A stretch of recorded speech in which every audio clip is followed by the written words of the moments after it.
JustinFREAKIN, the formidable voice in the culture.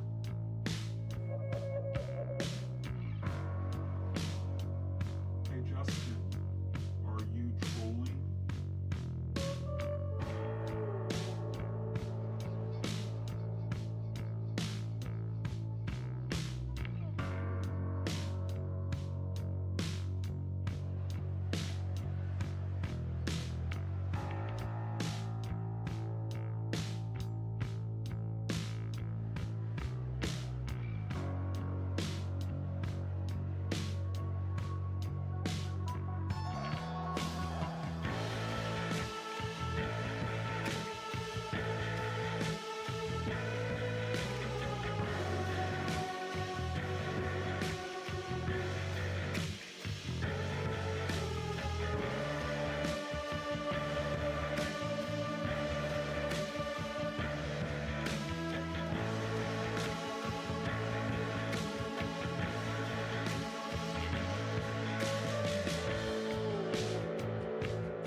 This is the Troll Patrol, live with Justin Freakin.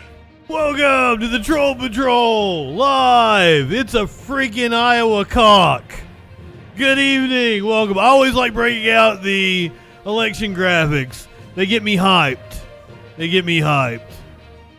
evening. Welcome.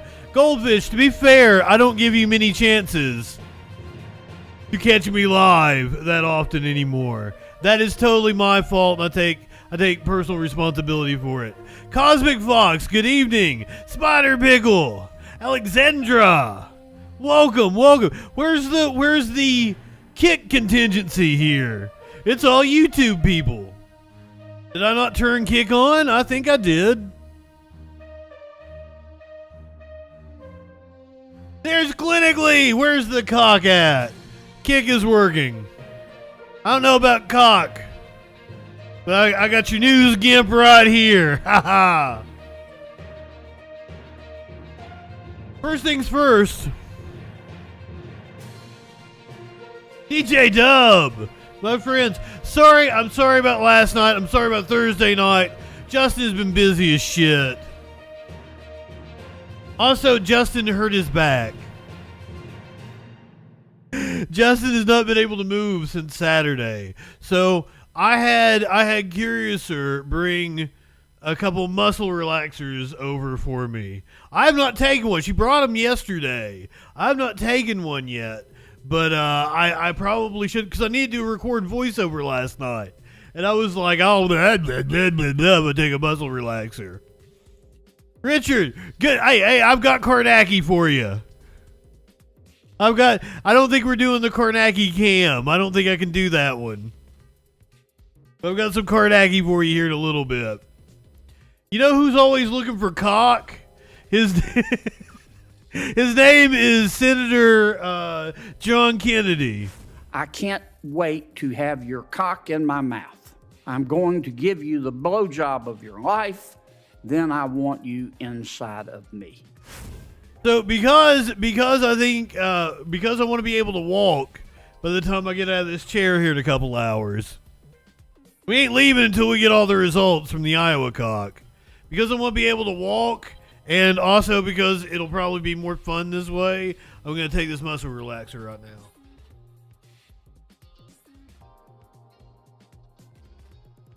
I split it. She said there were 10 milligrams. I should split it in half, so I split it in half.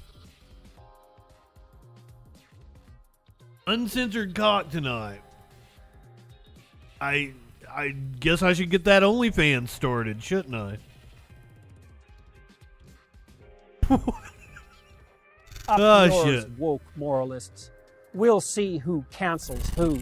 I guess that one didn't fit right, did it? It should have been this one. You live in sexual anarchy? We got some news. We're going to find out what that news be doing tonight. I got to catch up on the news. I don't know what's going on. I don't know what's going on in El Ria, Ohio, where some cops went to the wrong fucking house, caused a baby to be in the ICU because they threw flashbangs over its swing. I do know what's going on there, clearly. I really want to talk about it. Tacopina. Trump's lawyer, Joe Tacopina, who I always liked. I always really liked that dude. I'm going to be sad to see him go. He's withdrawn from Trump's legal team. Marjorie Taylor Greene gave a wild interview to Fox News. Apparently is threatening the Speaker of the House. We could have an uprising from the Freedom Cock. We were following the volcano in Iceland back in November before I left on my little hiatus. That volcano has now erupted, has claimed its first homes. The town was evacuated back in November. They apparently let people back in, but has been evacuated again. Schools in Florida pulling dictionaries and encyclopedias for sexual content. Speaking of sexual content, Lil Nas X dropped a new video, and Michael Knowles he's probably got a hard-on under the desk while he's watching it. I know I did. Probably got a hard-on under the desk as he's watching it. Goes on a rant about Lil Nas X's new single. Jesse Waters, meanwhile, thinks that Taylor Swift is a psyop. We're going to listen to an AI comedy special. Apparently in the stylings of George Carlin. We're going to listen to an AI comedy special. George Carlin's daughter has condemned it. She condemn. I really need to change this to be gender neutral.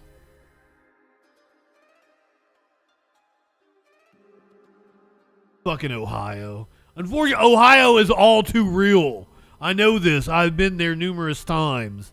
I was there during the 2004 election.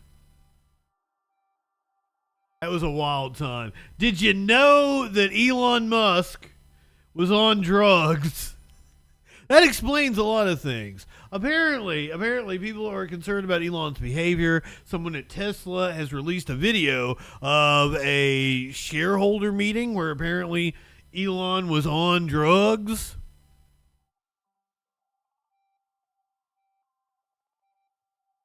A high school football player has gone viral because of his name. We're going to learn how to say it on tonight's show. This should be fun with my history. My history of racism and mispronunciation of names. We're going to meet Noah Kanaga. I spelled it out phonetically. I still think I fucked it up. This last thing says mouse titties, but it's not mouse titties. It's a mouse tidies up a house. But for some reason, I wrote mouse titties because pretty sure I effed it up indeed. Here's your weather forecast. Stone cold, too cold, and glacier. All that and a lot freaking more tonight on the Troll Patrol Live. Welcome. I am not high enough for this shit. First of all, let me show you what we got going on here. I have the Iowa caucus results ready to go. Looks like we've got some results coming in already. Oh, no, I just can't see. We are expecting results around 8:30 Eastern time, as I understand it. Got them full screen, so I actually can see that is a 0. I'm probably going blind. When I was over at Chip's the other night, he was contemplating letting me drive his truck, but he gave me an eye test. And I swear to you, nobody would be able to tell what the fuck that box said at that distance. He only knew it because he knew what the box fucking said. He's like, oh, I can read it. I'm like, no, you fucking can't. You just already knew what that fucking, well, it was a popcorn box. Sorry, I had to go off on a rant there. I have the AP pulled up over here. They have, that is Trump, his campaign down in the bottom left-hand corner. I don't know exactly. It says Iowa caucusing in the top left-hand corner. I'm not exactly sure where they're caucusing at. Could be anywhere in Iowa. We have the Ron DeSantis campaign in the top right-hand corner, and then a shot of Des Moines down in the bottom. Because apparently Nikki Haley and Vivek Ramaswamy aren't important enough. We've got a clip we're going to play here in a little bit of Nikki Haley being asked, are you going to come in second or are you going to come in third? Because it's pretty much a non-starter. We know who is winning Iowa, and apparently he is going to win it by a huge margin tonight. Once again, if you missed your weather forecast, it is still snowing here. I'm not high enough for this shit.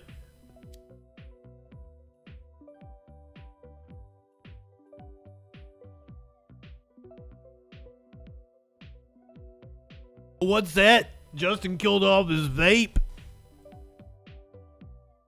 Justin got some flour going on for tonight's big Iowa cock.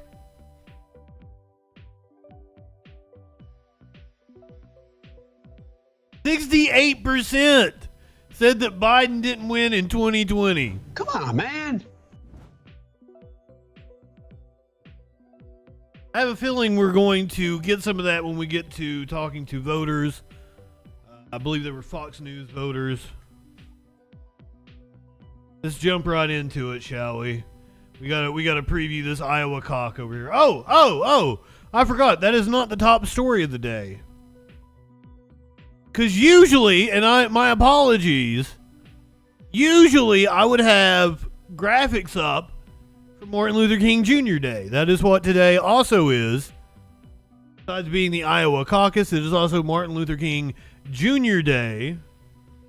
I think I even did a countdown that was special that had one of MLK's speeches one year. But unfortunately, it's a significant day in the Republican presidential primary, so we had to do election graphics today. But I love the song. It gets me hyped. I am sorry to. I think that is Overlord Chai in the Discord asked me what the Iowa cock was, and I started fucking with her and telling her the type of porn you didn't want to look up. I was going to leave it to someone else to let her know that I just refer to caucus as cock. But I don't think anyone ever did, so she might be really confused. Warlord, you're dropping the ball.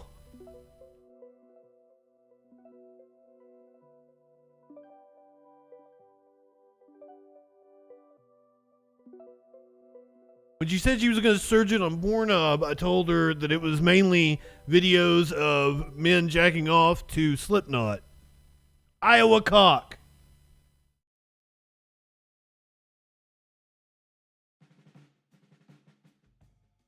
Once again, today is Martin Luther King Jr. Day.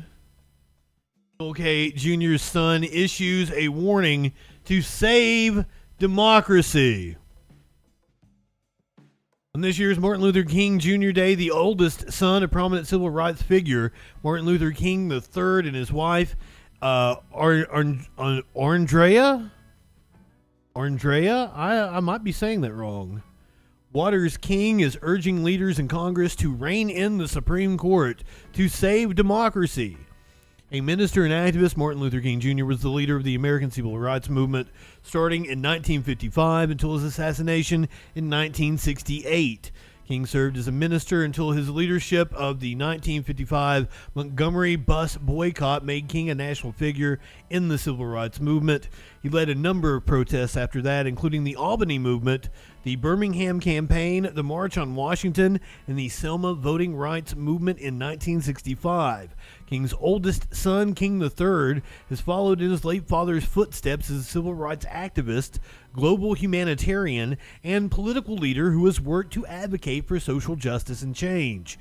On Monday, in an op-ed published by The Guardian, King III and his wife, Andrea, warned that while America prepares for a critical 2024 election, the Supreme Court is headed towards a darker path that impacts civil liberties with conservative justices.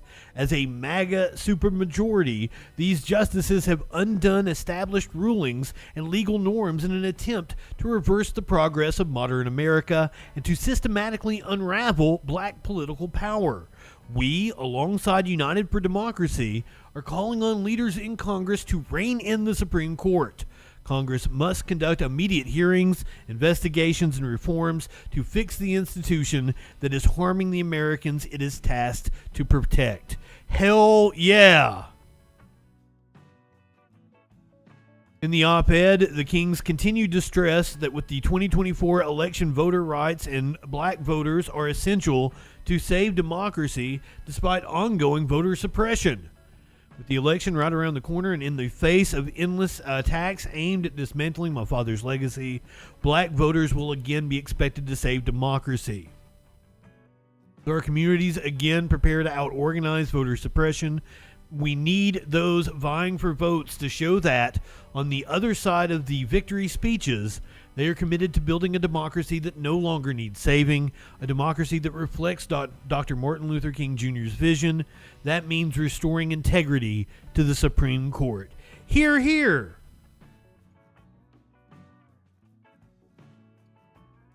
I endorse that message. Also, speaking up today, a former speechwriter for MLK. Plain civil rights leader would describe Trump as a moral fraud. I think that's an understatement, to be completely honest with you.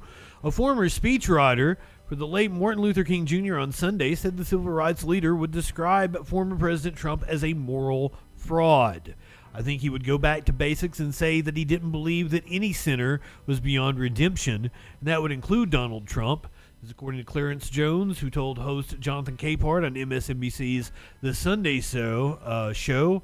Having said that, he would call him out for what he is. I don't want to put words in Dr. King's mouth, but having been close to him and been one of his advisors, I think he would probably use that.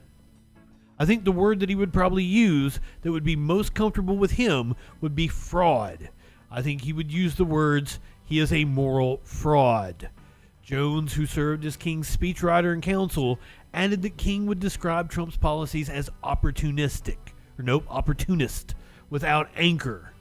His politics are what's in it for me first. Jones also said that King would likely warn President Biden when going into the upcoming election. I think he would say, Mr. President, be careful. You have a very treacherous snake. You have to be on guard 24/7, and this snake has the ability, regrettably, of being able to hide his true characteristics and appeal to some people. Now, it is possible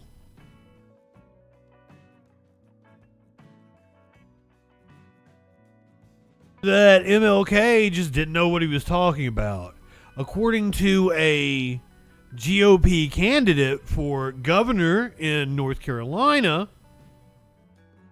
MLK was actually an inferior pastor. And a communist, which, I mean, he says it as an insult. I don't think a lot of people that are in my chat would take it as an insult. And having read some of Dr. King's writings, I don't think he was a communist, as many in his generation often do. He kind of conflates communism with authoritarianism. It is clear he is anti-capitalist from his writings, and even comes right out and says he was more socialistic in his thinking. Take that for what it is. In an unearthed Facebook post, Mark Robinson also called the civil rights movement crap and vowed to work on MLK Day because he's not a leech. Martin Luther King Jr. was just an ersatz. Ooh, I'm going to learn a new word today. What in the fuck? Ersatz. Ersatz. Made or used as a substitute, typically an inferior one, for something else. Ersatz. Ersatz. Was an ersatz pastor and a communist in the 1960s. Civil rights movement was crap, according to a series of Facebook posts by Mark Robinson, the leading Republican candidate to be North Carolina's next governor. Robinson, who is currently the state's lieutenant governor, regularly criticized King and the civil rights movement for years on Facebook, specifically on MLK Day. HuffPost found amid a review of his posts, the black politician, yeah, we didn't have a picture there, also downplayed slavery, rejected the Hey, you get ahead in the Republican Party.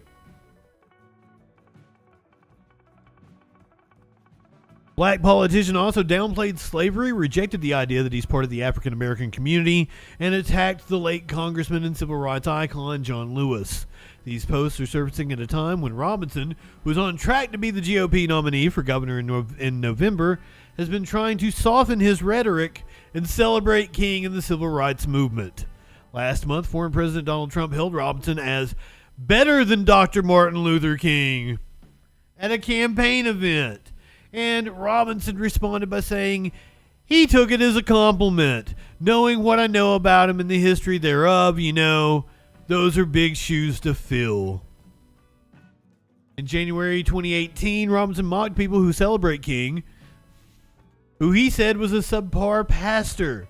He didn't mention King by name, but he was clearly talking about the civil rights leader in a series of messages posted on MLK Day that year. It is at once funny and sad that so many people will follow the lead of a bunch of atheists and worship an ersatz pastor as a deity. Robinson also used MLK Day to dismiss the idea that racism is real. The state of race relations exists chiefly within your own mind, he said. Free at last, free at last. Thank God Almighty we are free at last. Now what? He said in another post that day. Those posts come exactly 1 year after Robinson wrote that he planned to work on MLK Day, a federal holiday, to show that he wasn't a leech on society and allowing the government to cut him a break. Tomorrow I will do my service to the community by going to work to continue to support myself and my family so that I'm not a leech on said community. He also wrote on MLK Day that year that I don't like communists, no matter what color they are. North Carolina Republican later admitted in his 2022 book, We Are the Majority, that he had been calling King a communist. December of 2007 was when I joined Facebook. He wrote on pages 156 and 157, every political thought I had in my head I put on there, up to and including my posting photos of Martin Luther King and calling him a communist. Robinson hasn't limited his Facebook criticisms to King on MLK Day. That same day in 2017, he attacked Lewis, who nearly lost his life fighting for voting rights. On March 7th, 1965, Alabama police officers gassed and brutally beat Lewis and hundreds of other peaceful protesters on the Edmund Pettus Bridge in Selma. That day, now known as Bloody Sunday, left Lewis with a fractured skull. I still 100% am behind the idea of renaming that goddamn bridge the John Lewis Bridge in Selma. It is a fucking shame it is still called the Edmund Pettus Bridge.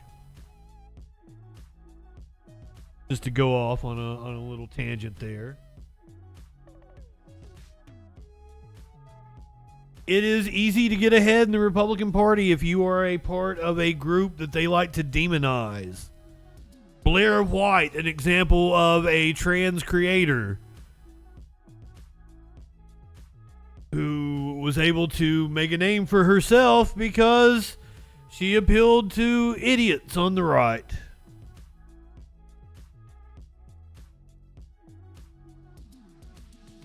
There are two kinds of people. Not all right-wingers are morons. I say it a lot, and I do get some right-wingers that are like, oh, well, you think all right-wingers are morons. No, like, I don't think Ben Shapiro is a moron. I think he's quite smart. He's an opportunist. There are two types of people in the Republican Party, dipshits and opportunists. We're getting any results in yet. Still a big goose egg. Coming in from Iowa.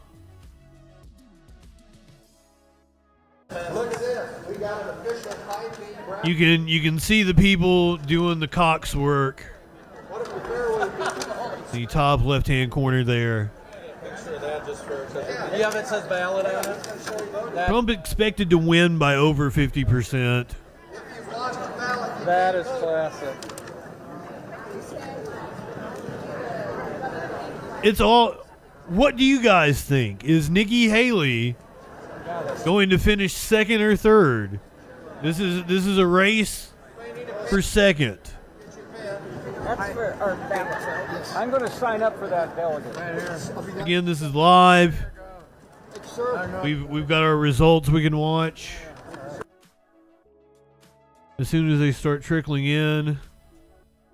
Comprehensive Iowa cock coverage.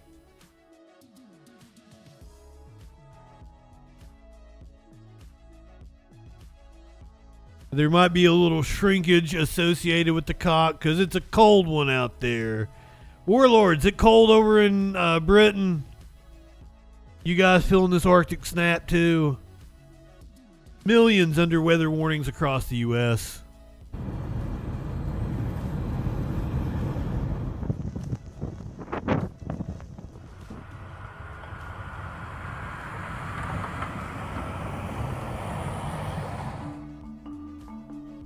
Forecasters predicted temperatures could be around 0 in Des Moines for the Iowa cock. Apparently, the Kansas City Chiefs, the sporty ball coach, had icicles on his mustache. Libertad, good evening. Brass monkey. That funky monkey. We actually had major storms the night before the cold front moved in. It's snow now.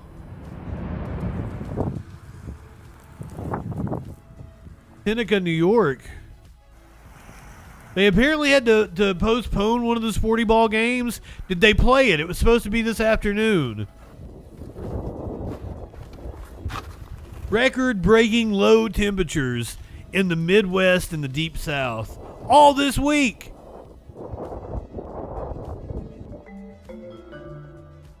Feel like this is every year now. We're doing record-breaking low temperatures as the polar vortex dips further and further south. We're going to go to Minnesota where they put together a nifty crash compilation. This is some camera from Minnesota. Watching people slip and slide.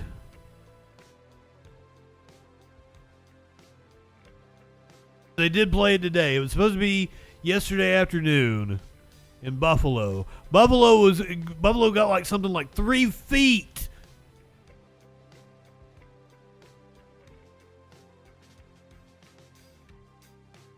Well, clearly the Bills are better at playing in the snow, I would assume.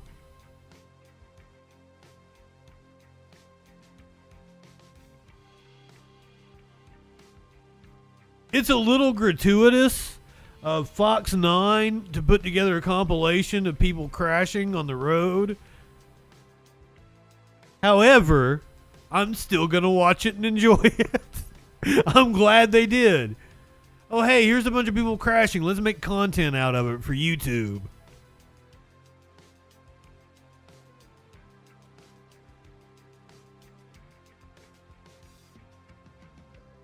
Somebody rear-ended me when I was driving through, I don't know if I was in Minneapolis or St. Paul.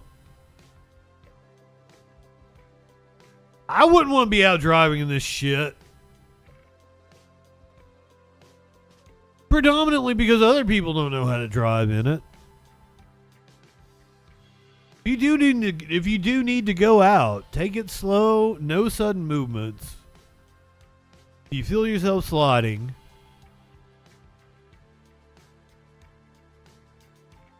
slowly turn the wheel in the opposite direction.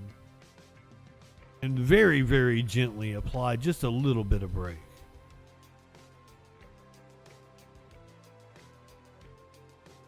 Everything slowly.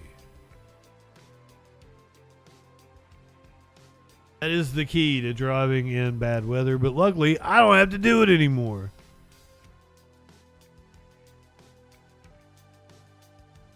It is really, really cold in Iowa right now.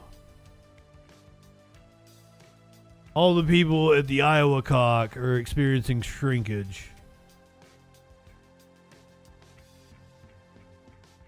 Well, it is decision day in Iowa. Republican caucus goers.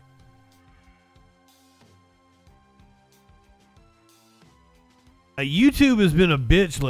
That was me. Precincts this evening for the first real test. It wasn't YouTube. I'm sorry. I apologize to YouTube. They're willing to face record cold temperatures. Doug Luzader has more this morning from a frigid Des Moines. The governor here, J.B. Pritzker, is traveling to Iowa, Doug, to show support for President Biden. Do you think the president has a lot of backing in the Democratic Party? Well, look, these caucuses are very difficult to predict. We've got these things starting at 7 o'clock tonight. We don't know who's going to show up, and that's really the question. Will this weather keep a lot of folks away? It's tough to predict who's going to show up, and it really comes down to ground game for these individual candidates. Yeah, and I was asking you about the Democratic Party, too, because obviously this kind of starts to set the stage for November. So do you think, obviously we have the caucuses going on there, do you think our governor going to Iowa maybe suggests that President Biden is in some trouble or needs added support? Well, Democrats are going to caucus tonight, but they're not going to be selecting a nominee tonight. That has actually been pushed back because of the way that Democrats have reordered it. So really, it's just Republicans that are going through this process. I mean, certainly there is some concern at the Biden campaign about the level of... I want to bitch a little bit because one of the things that they're doing is like, it's in the media's best interest to make it seem like there's more of a race than there is. Not saying that Biden's going to cruise to re-election, but like it's in the media's and perception is a lot of it, right? The media and the way they portray it could help depress the turnout. That's one thing you got to look at. Or it might actually make the Democrats more energized if they feel that Biden is legitimately in danger. I know, like, I'm kind of playing both sides, so I'm right either way, you know. Of support they're seeing around the country. And look, Biden did not do well in the Iowa caucuses last time around, which is why they've kind of changed the order around. So Iowa will not be the kickoff contest for Democrats the way that it is for Republicans now.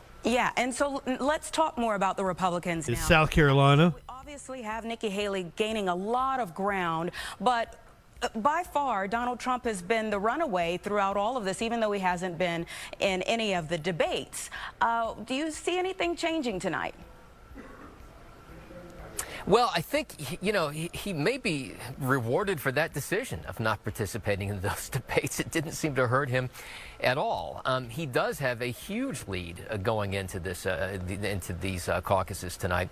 The question will become ground game. And, the DeSantis folks in recent polls put Governor DeSantis down at third. Now, they're arguing that the DeSantis ground game is so strong. Hunter's got good cock. So effective at getting people to show up at these caucuses that they're going to outperform these polls. But, regardless, for the former president, it may just simply be a question of margin and whether he meets, exceeds, or falls short of the very high expectations he has tonight. All right. Well, we, of course, will have to check back and see what happens. By tomorrow, there will be lots to talk about. Thank you, Doug Luzader there in Iowa.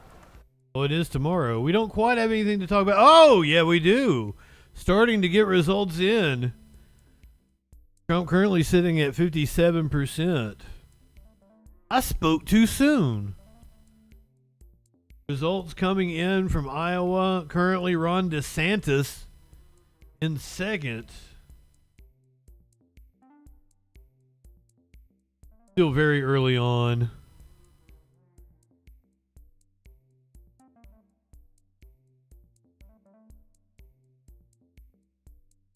It looks like so far Ron DeSantis outpacing Nikki Haley by about double.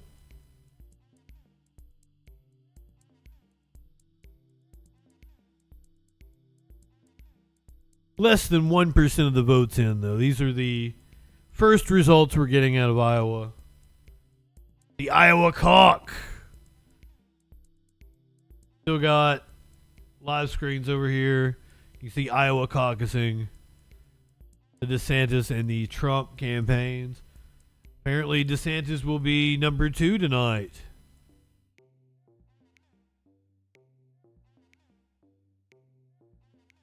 There was a question of whether Haley would come in second or third. She was asked point blank by a reporter. See what she has to say. She was in Pella, Iowa.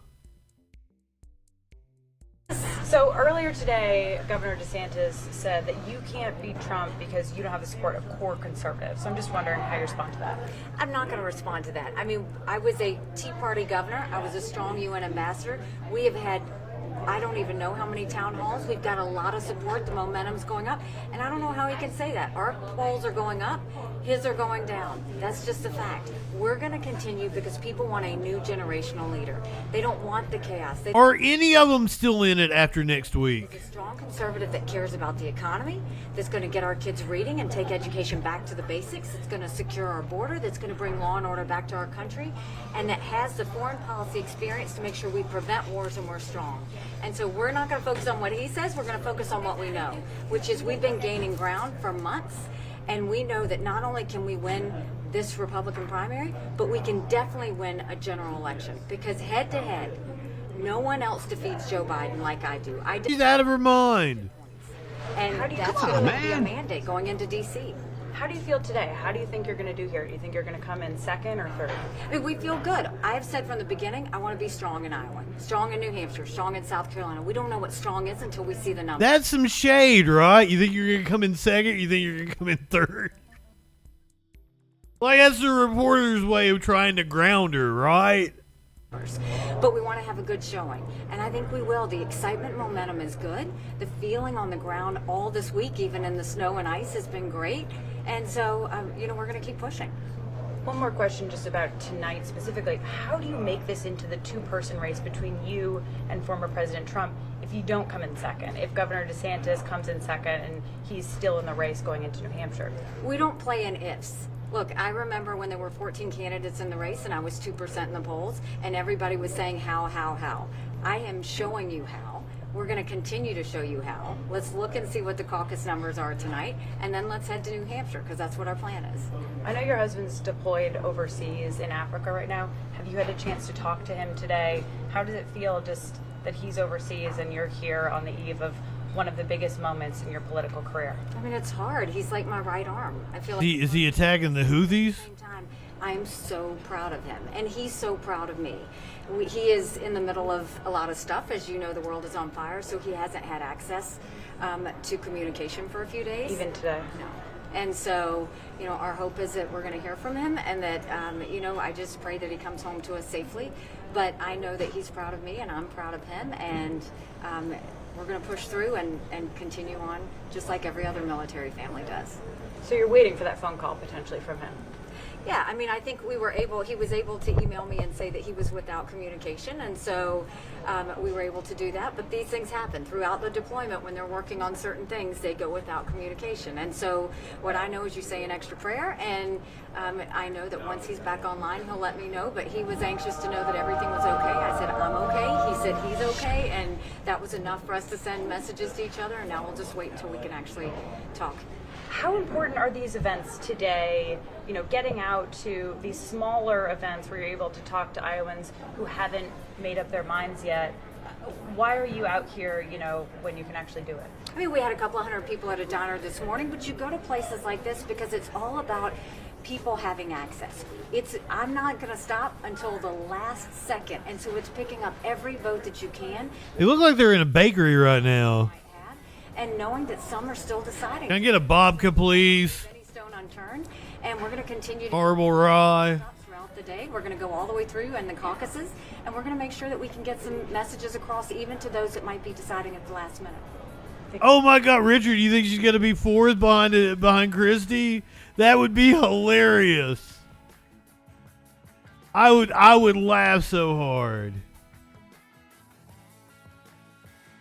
Vivek may stand a chance at beating. Fucking Christie is behind Ryan Binkley.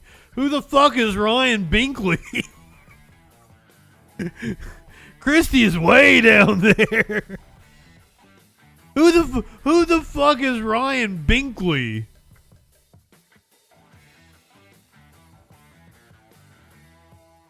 Never even heard of this motherfucker, and he's ahead of Christie.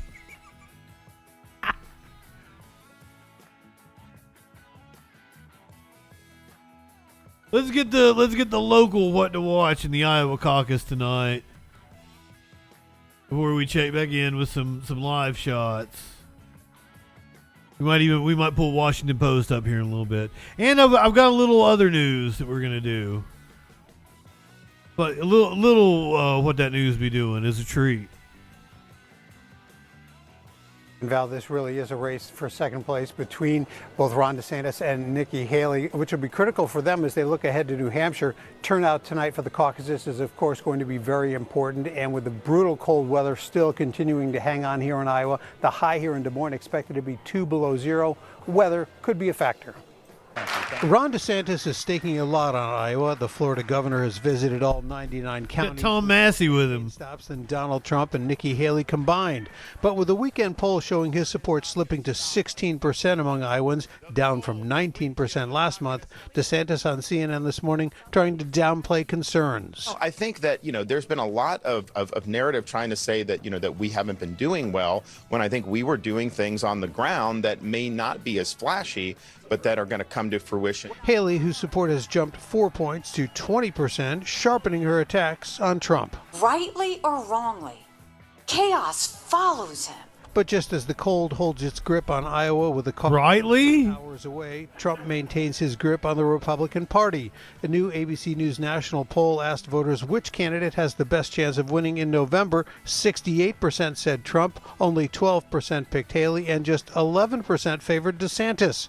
At his only I'm amazed Haley was that high. Supporters to show up tonight. You can't sit home. If you're sick as a dog, you say, darling, I gotta make it. Even if you vote Trump cock captain. Iowa GOP leaders anticipating weather could impact turnout, but they are confident technical issues won't delay results tonight. We've been preparing for this for a long time.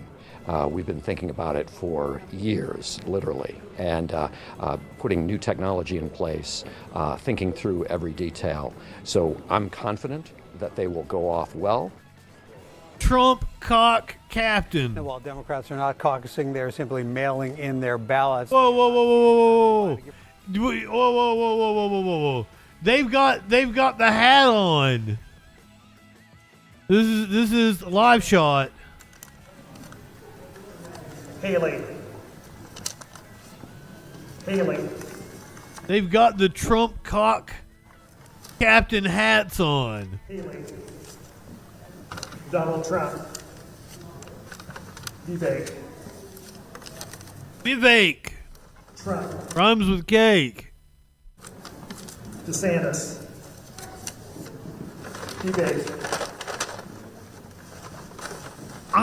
I'm fascinated by the hat.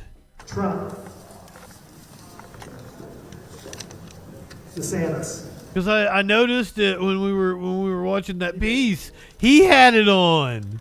I don't blame him. I'd wear it too. You get me a hat that says "freaking cock captain." I'm wearing that hat. Especially it's white with gold lettering. Haley.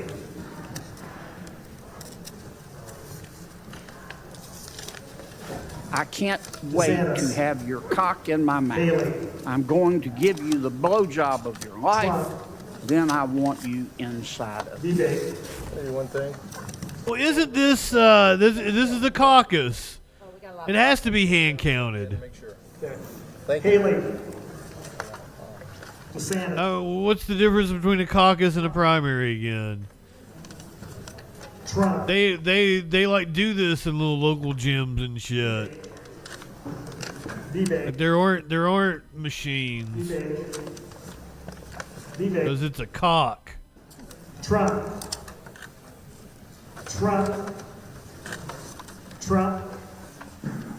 Since we're doing this, let's actually learn something. Haley. Trump. Haley.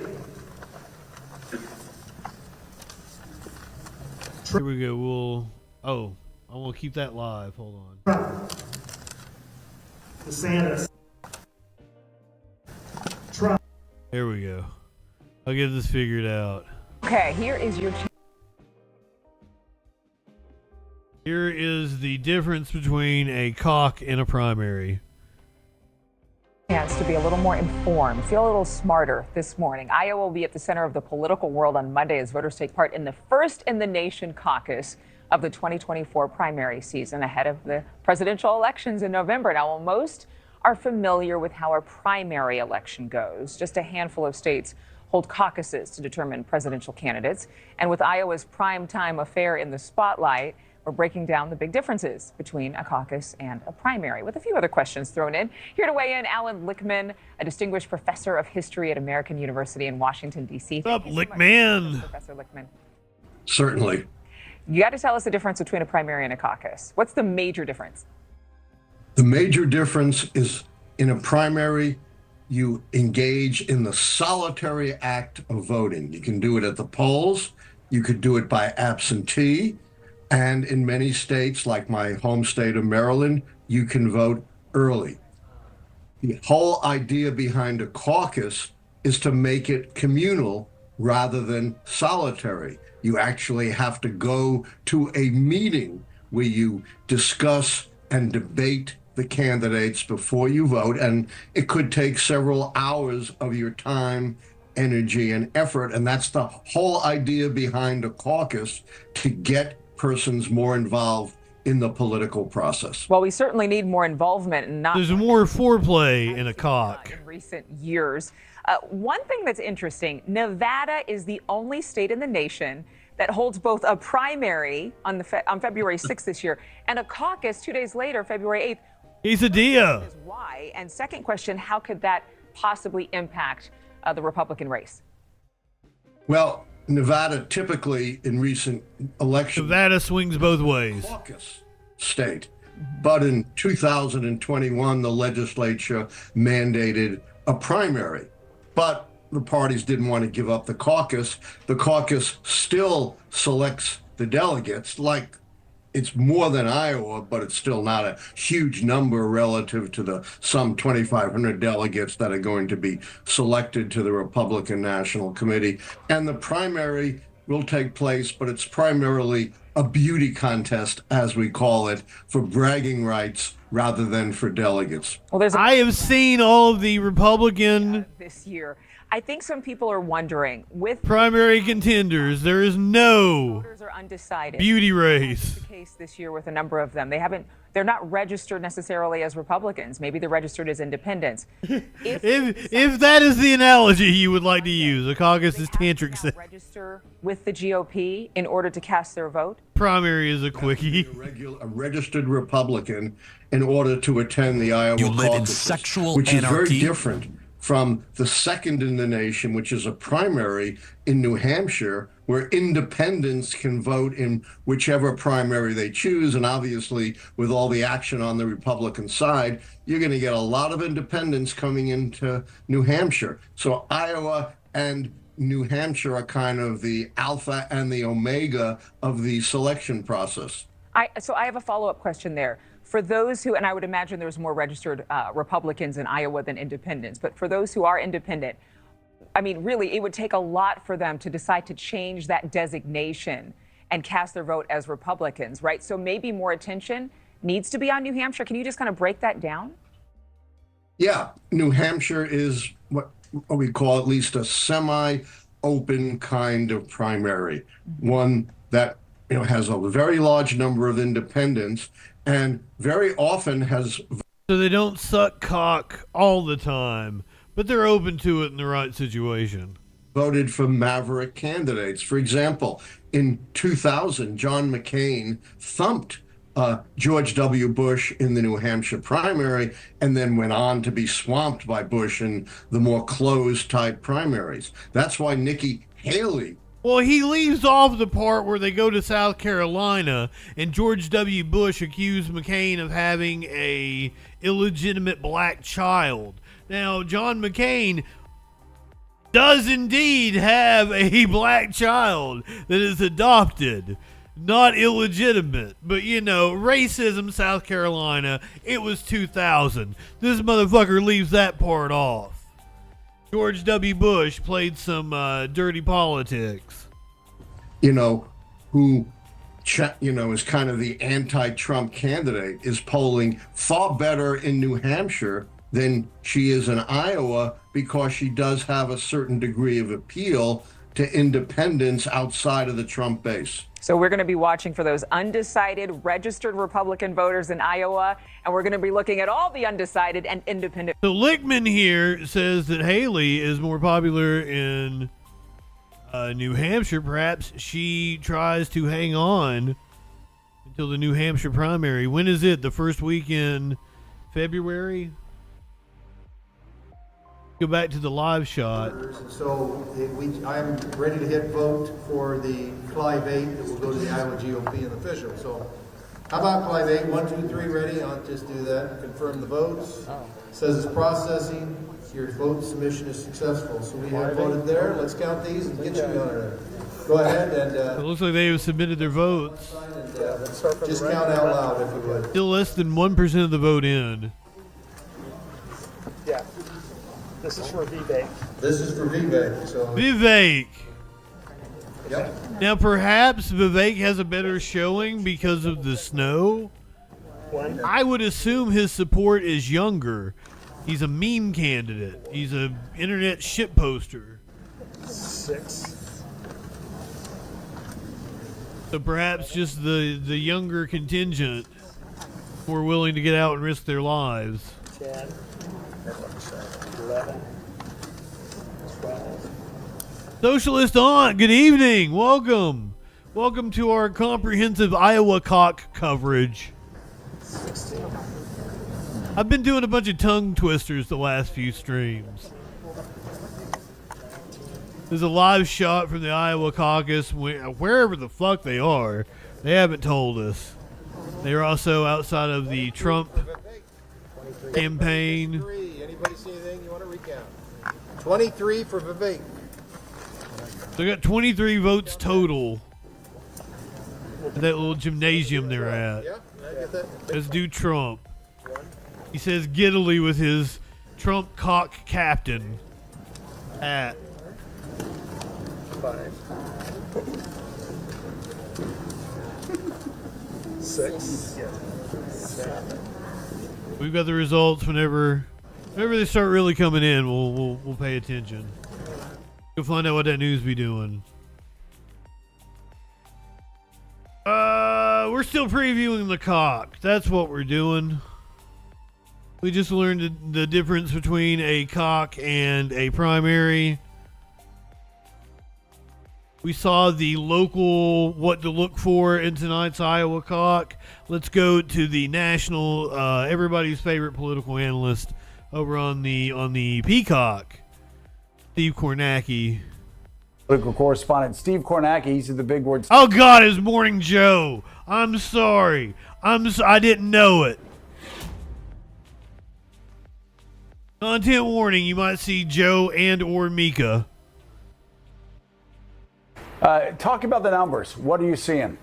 Yeah, I mean, quite a few things. I think what you're seeing too. I mean, obviously, this overall is where our final. Oh, let me go back to that. Sorry, where our final NBC News Des Moines Register poll lands. And again, Trump here. Two things of note here. Obviously, he's way ahead, 48%. The Des Moines Register has been doing this final pre-caucus weekend poll now for decades. On the Republican side, this is the highest vote share somebody has come into the caucuses with off a final Des Moines Register poll. 48% for Trump. I believe it. Was George W. Bush 2000, 43% in the final poll. He did win the caucuses. This margin Trump has over Nikki Haley, 28 points, also the most in a final register pre-GOP caucus poll. Previous record, Bush 2000, he won. So the suspense... Kennedy was really loud, wasn't he? Haley, Ron DeSantis for second place, and Haley has jumped over DeSantis to get a 4-point... I turned him down. Though there are some, we'll get to it here, there are some cautionary notes for her. But first, let's just look at where Trump's lead comes from. Evangelicals. 2 in 2016, 2 out of every 3 caucus votes in Iowa, were from evangelical Christians. Remember, Trump lost the state in 2016 to Ted Cruz. Why did he lose Iowa in 2016 to Ted Cruz? He lost evangelicals, Trump did, by 12 points, double digits to Ted Cruz. Now, Ted Cruz? 8 years makes Trump with an outright majority in our poll, 51% of evangelicals. Ron DeSantis, of course, has run hard after the evangelical vote, got a lot of endorsements, and yet he finds himself in our poll nearly 30 points behind Trump among evangelicals. If DeSantis is going to have a surprisingly good night, that number is going to have to be a lot higher for him, and it's going to have to come down for Donald Trump. You see Haley in second place. Why has she managed to surpass DeSantis in the poll? This is the group that's powering her. Independent voters. They make up about 20% of the GOP caucus electorate. She's not leading, but she's within 4 points of Trump here. But independents, a big part of Nikki Haley's appeal here. The problem Haley has, though, is look at this. Popularity. What kind of independent? Trump obviously extremely popular. Look at the Haley number. Finds Trump and Haley appealing. She was at, the last time we checked this, she was at nearly 60% favorable and only about the biggest hypocrites. So her numbers have dramatically amen to that in the wrong direction. A lot of negative advertising out there. I'm sure that's played a role. The other thing is Haley. We talk about that support she has from independents, a little bit from Democrats. A question with Haley is, and here's another one. 77% of Haley's supporters in Iowa say they've got a negative view of Donald Trump. So she really is kind of coalescing the independent, to the extent there is some Democratic and anti-Trump forces. And what have we seen in Republican politics? We've seen it in this race. Chris Christie, Mike Pence, candidates who get identified with anti-Trump forces, with anti-Trump voters, pro-Trump Republican. How does Trump's former vice president get identified with anti-Trump vote? Like, it makes no fucking sense. The world is ass backwards. What is going on? Voters tend to turn on them. So seeing that big spike in Nikki Haley's unfavorable, I wonder if that has something to do with it, the fact that she's getting that kind of support from voters who don't like Donald Trump. And then there's that big X factor tonight, obviously, record low temperatures, wind chills. Will it bring down turnout? Will it cause any kind of a surprise here? A lot of ways we could think about this, but maybe this will give us some insight. We asked in the poll. They were going to hang him. He still thought he could win. Very excited about the candidate you're supporting. Look at this, 88%, nearly 9 out of 10 Trump supporters put themselves in that category, 62% for DeSantis. On the Haley side, it's just 39%. So if there's a correlation, we'll see tonight, but if there's a correlation between willingness to brave these frigid temperatures and being excited about the candidate you're going out to caucus for, this is where Haley's... Can you imagine being excited for any one of those? Are some of her supporters just going to say, I would, but way too cold out there? Are the DeSantis supporters much more committed? Could that give him a shot at getting into second place over Haley? So 2024 officially beginning tonight. Voters will be voting, and we'll be watching Steve Kornacki track it for us. So Steve, if you guys really want the Kornacki cam, we'll take it. It's a caucus, so it's different than a primary. Where are some certain areas you might be looking for, some telltale regions that could give us some clues as to which way the night might be heading, and what might be showing us if the bad weather is playing a role? Yeah, so a good reference point, 2016. This is the last Republican caucus in Iowa. Remember Trump losing, Ted Cruz winning the state. Marco Rubio ran support. What a different time. Places to get point to here, first of all. For Donald Trump and for Ron DeSantis, there are a lot of counties like this, but I think this is the most significant. It's Sioux County in northwest Iowa. This is a deeply religious county. And you remember in 2016, Ben Carson, skepticism, some hostility towards Trump among evangelical Christians. I mentioned he lost them statewide to Ted Cruz by double digits in 2016. Look at here. Trump didn't even make the top 3. This was Trump's worst county in 2016 in Iowa. There are 99 counties in Iowa. This, Sioux County, heavily religious, was Trump's worst. He got 11% of the vote here in 2016. Now, how much has that changed in 8 years? Is it enough for Donald Trump to be winning Sioux County tonight? Is it enough for him to be winning it in a landslide? If he's doing that, he is winning this state in an absolute landslide. If DeSantis is going to have any chance at any kind of a surprise tonight, this is the kind of county where he's got to perform very strong. Again, he's gone so hard after evangelical voters. You got Bob Vanderplas, the leader of evangelicals in the state, to endorse him. This would be the kind of county. How much meth is in Sioux County? So that's an interesting one to look at. The other interesting places, they're the ones that are sort of in pink colored here. These are the counties that went for Marco Rubio. There are not many of them. There's 5, but these are high population counties. Polk County, where Des Moines is, that's about 16, 17% of all the vote in Iowa is going to come out of that one county. You got Dallas County just to the west of it here, big suburban county outside Des Moines. Again, Rubio winning it, Trump lagging, Trump not doing well in 2016 with those voters, suburbanites, higher income, college degrees, that sort of thing. Trump not doing well there, Rubio doing well there. Rubio's coalition in 2016 in a lot of ways resembles Nikki Haley's right now. As we say, college degrees, higher income, more independent. I think Kornacki is smoking the hopium. These 5 counties and come close. The Haley hopium. How is Nikki Haley doing in Dallas County here? Is she winning it? How is she doing in Polk County? How is she doing in Story County? That's where Ames is, Iowa State University. How about Johnson County? This is the most Democratic county in the state. It's where the University of Iowa is. But again, Trump didn't do well here. This was a gold mine, if you will, for Marco Rubio in 2016. We're going to be paying attention to Johnson County during tonight's Iowa cock. In contention for second. The problem that Rubio had in 16, also the polling is suggesting, is a problem. I'm a child. Gets outside of places with demographics like that, when you get to small, rural areas where you don't have a lot of college degrees, where you have lower incomes, she's been struggling, it seems, in the polls. And boy, that is what cost Marco Rubio a chance to win the caucuses in 2016. Take a look at, places like, let's go down to near the Missouri border here. I mean, look at this. Marco Rubio didn't even register here in 2016. Look who came in third. It was Ben Carson in all of these counties, these small rural counties. There's a lot of them in southern Iowa, but also elsewhere in the state. Rubio got buried there in 16. So if Haley's going to have a surprisingly good night, she's got to show it in those urban and suburban counties, but she really would then need to show signs of strength in places like southern Iowa here. That would definitely get her into second, and that would make headlines because it would show she's expanding on the base we're seeing in polls. Yeah, and I will tell you what. Kornacki's good. Those maps show it so It was clearly. informative. And of course, Steve, when you go to the general election, it's even more dramatic. Those Trump MAGA supporters are in rural America. I mean, did Joe just fart? Bright red there. So it'll be fascinating to see. NBC's Steve Kornacki, as always, thank you so much. Good job, Lester. Oh, are they done with Lester now? Are we on to a different bumper? I'll miss it.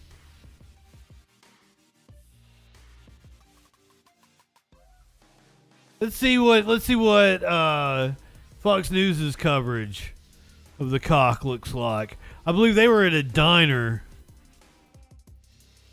Having breakfast with friends at the Horizon Family Restaurant in Sioux City, Iowa, ahead of the Iowa caucuses. It looks cold out that window, Lawrence. Sioux City, how much meth is in Sioux City?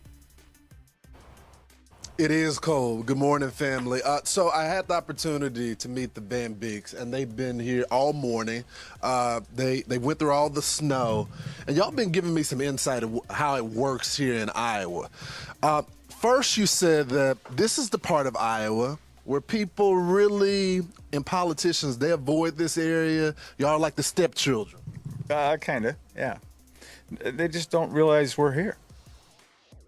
And what do you think is the most important issue, man? The economy and the border. And then we get the border. You're in Iowa. Candidates. And who do you think? You told me at first. You said you don't trust any of the polling that's coming.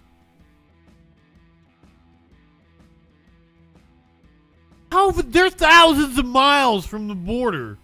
The border is what she lists as one of her top.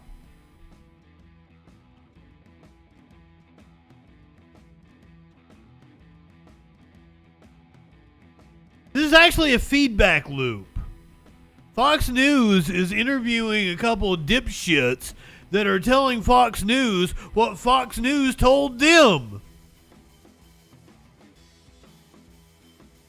And did he wear an orange shirt to Iowa so he didn't get shot? Am I reading too much into that?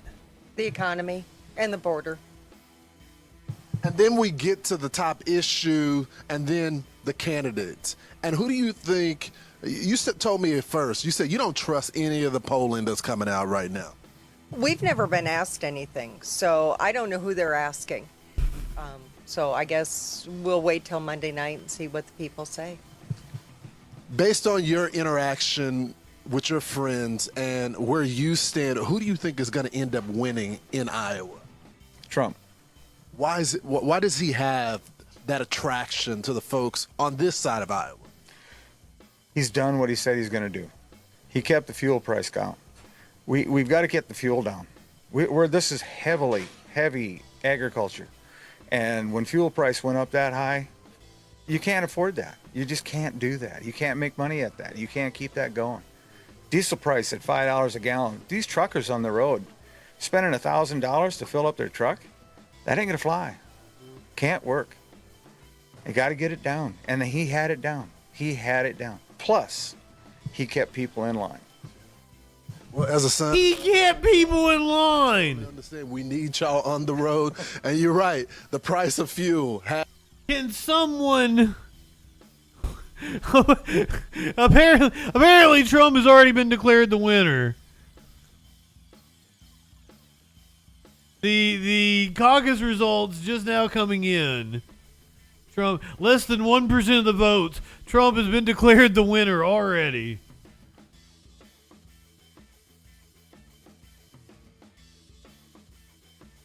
So based on the first results and our Fox News voter analysis, the Fox News decision desk can now project that former President Donald Trump will win the Iowa caucuses. He will take the lion's share of the state's 40 delegates. This result really solidifies his place as the current frontrunner for the nomination.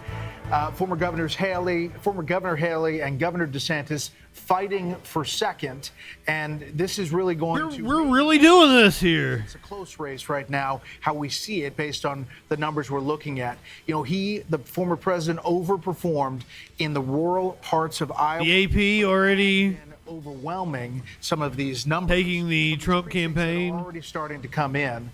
Some of them, and we were just talking, it happens quickly. It's incredible. Jesse. I mean, they do it on pieces of paper, they finish it, they hear everybody talk, and it's done.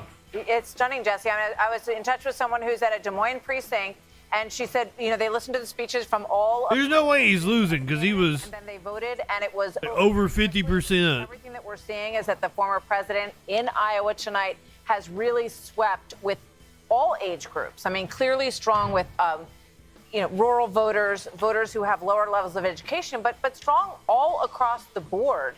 And it lines up with a lot of what we saw in the polling that we saw in the last few days on issues like a strong leader, good on the economy. All of these things seem to be bearing fruit for him tonight in Iowa, Jesse. One of the stories, Jesse, is going to be whether the former president can get over 50%, because it's very possible that he will. Hey, Sean Hannity here. Hey. Shut up, Sean. He's sassy. Sean Hannity is sassy down here in the YouTube. Here to subscribe to Fox News YouTube page and catch our hottest interviews and most compelling analysis. You will not get it anywhere else. Sassy Sean Hannity. That's a sassy child.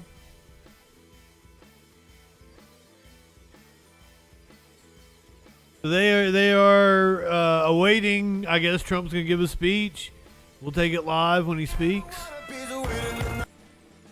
Were they playing Panic at the Disco?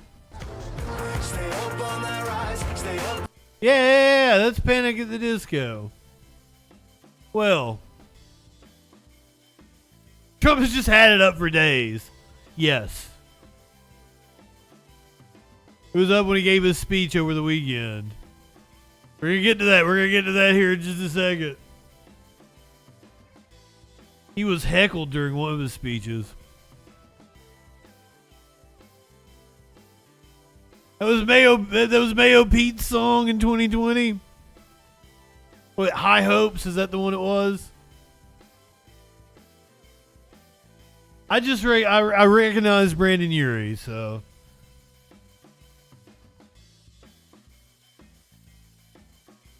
I'm sure that Trump would be getting a cease and desist at some point in time.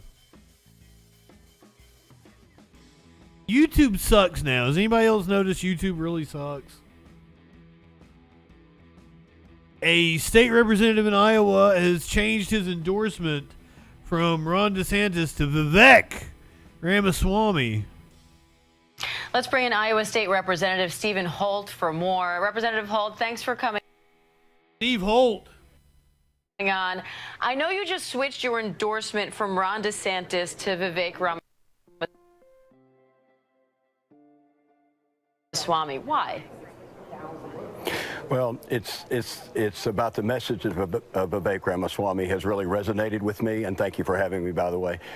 His message that we need a revolution and not reform. Steve Holt. Our country is in trouble, that it's not morning in America, has really resonated with me because I think it's true, and I think it's resonated with a lot of Iowans. And that, along with the fact that he is the only candidate that had the courage to stand up for our landowners. In my district, there's a big issue going on with a pipeline company, CO2 pipeline company, trying to use eminent domain to seize the private property of landowners. I don't believe it's constitutional.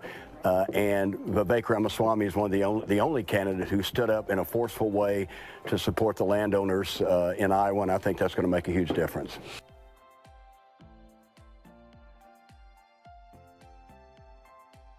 I'm really not digging YouTube anymore.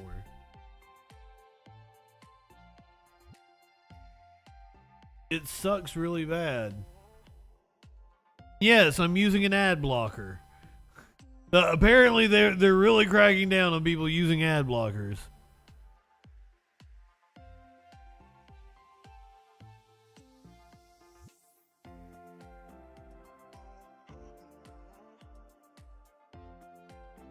Still waiting for Trump to speak over in Iowa. Ah, fuck. I keep wanting to take the audio, and I've got copyrighted music blasting. Thanks, Trump. Vivek, hopefully I can play the fucking clips I got. Jesus.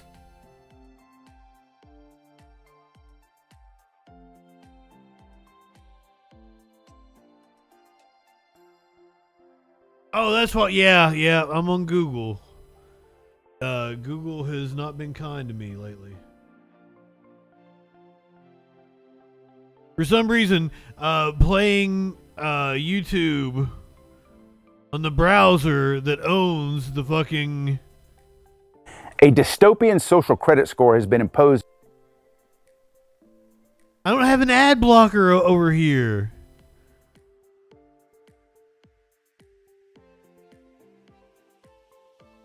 This sucks. Hold on, let me go to Firefox.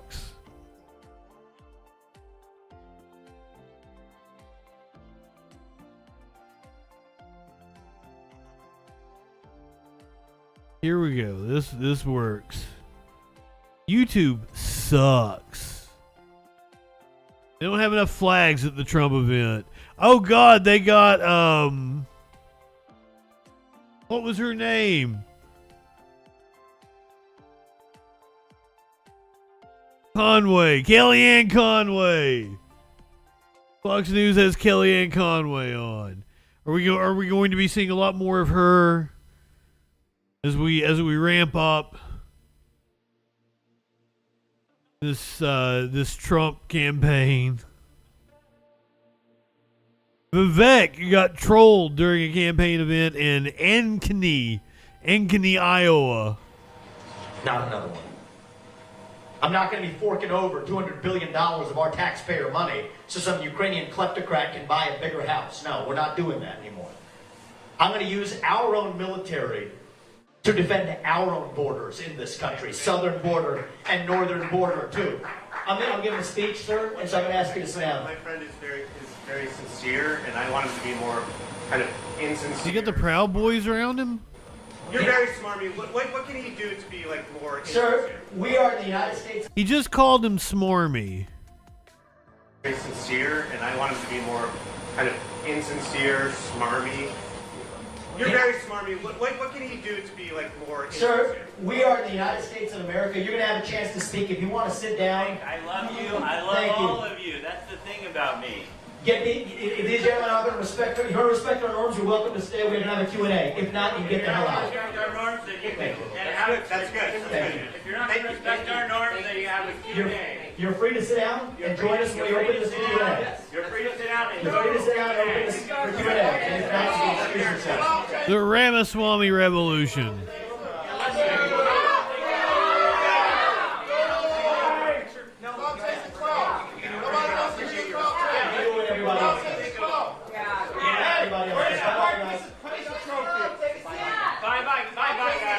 Is this the Good Liars? Super PAC puppet. The super PAC puppet. These are the super. The super PAC puppets that put these people up to this. Look at this. And this is a beautiful thing. The super PAC. I'm angry now.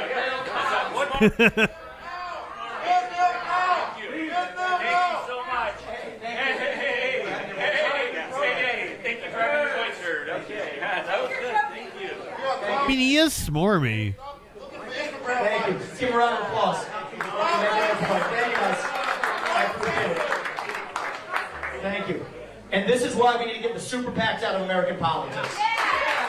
End the super PACs, end the corruption. We're sick and tired of it. The other candidates are threatened. You've seen that in the last 24 hours. Anybody who has their ear to the ground knows what's happening in this race. We're delivering a shock tomorrow night. That's a threat to... Is he being protected by like the Proud Boys or a group like that? What is this? Who is this guy affiliated with? Who is this guy affiliated with? Am I wrong on this? Do you guys not sense it as well? And like, those guys had nothing to do with super PACs.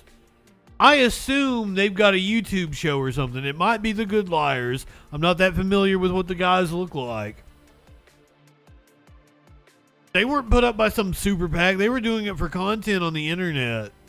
The system.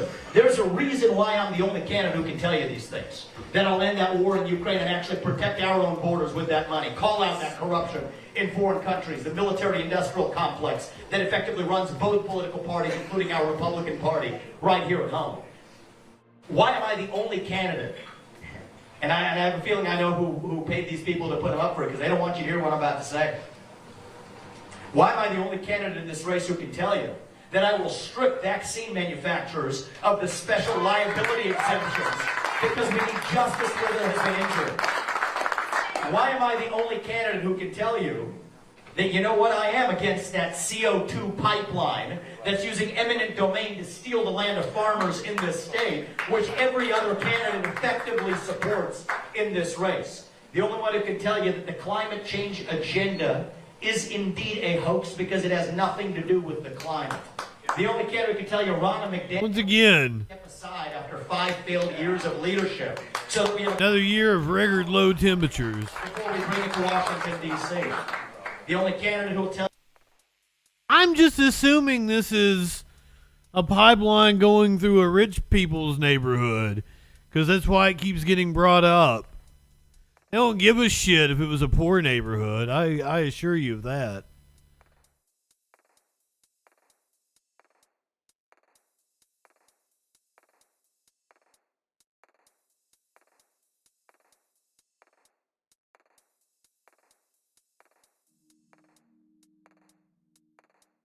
Heckler apparently called out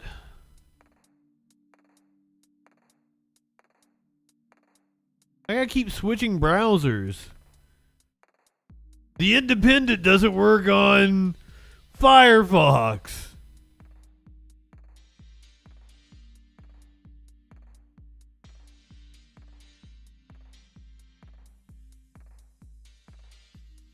A heckler calls out Trump for taking millions from foreign governments while president. Still not getting the video. We have a link to it down here. God damn it.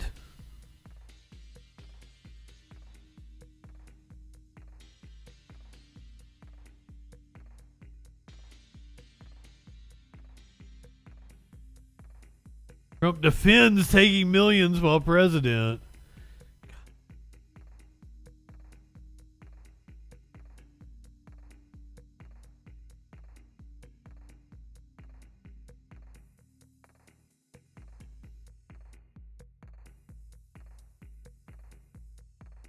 Well, hopefully we can find out. We can watch this video here. I'm not having any luck on any browser. Maybe the Independent just sucks.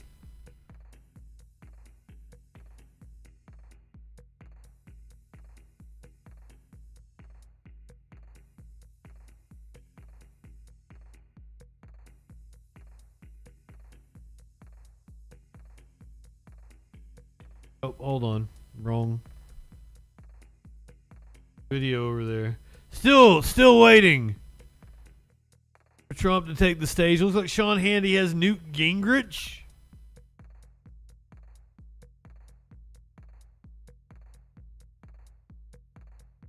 That should tell you everything you need to know about Fox News' audience. Sean Hannity and Newt Gingrich are what appeal to them.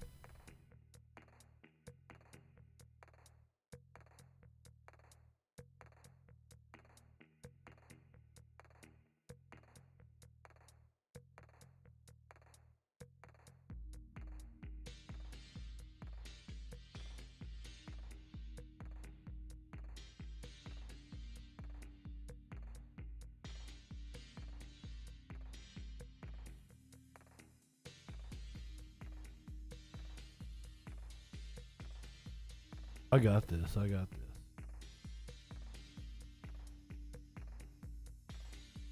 Bloody dolls thrown at the White House during Gaza protest.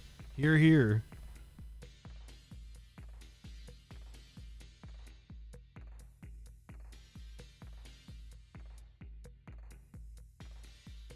Maybe I don't got this. Maybe they didn't put it up on YouTube.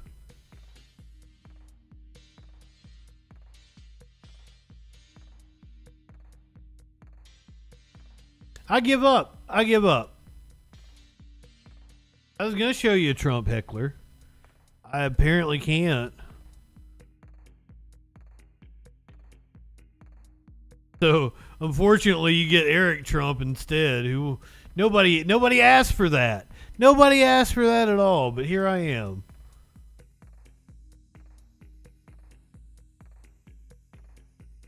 Putting Eric Trump.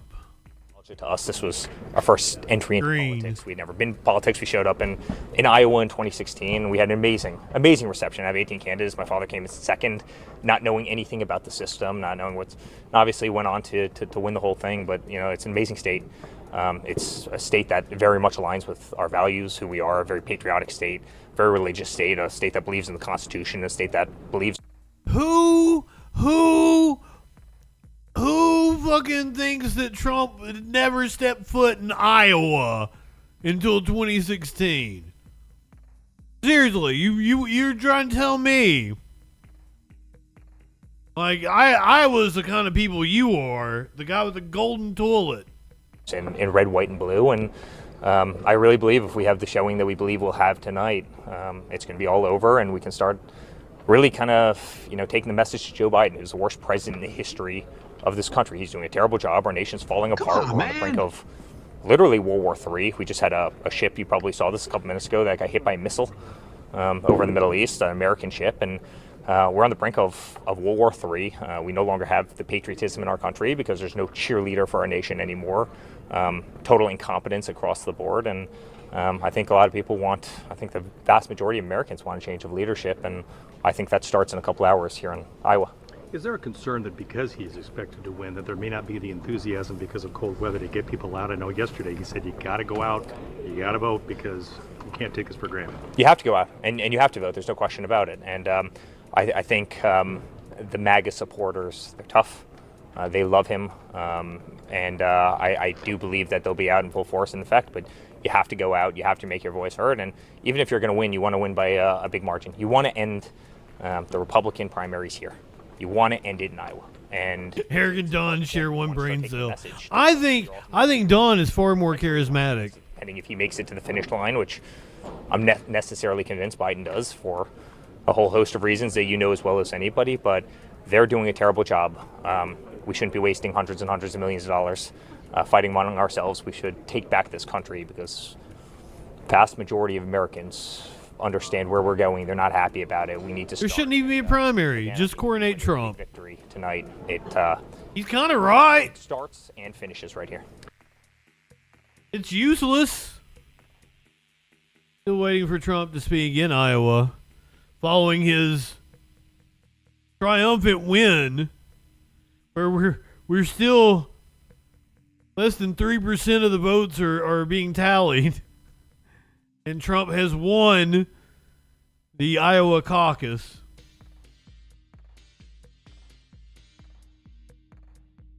I have a feeling it all had to do with an endorsement that Trump received, I think earlier today, might have been yesterday.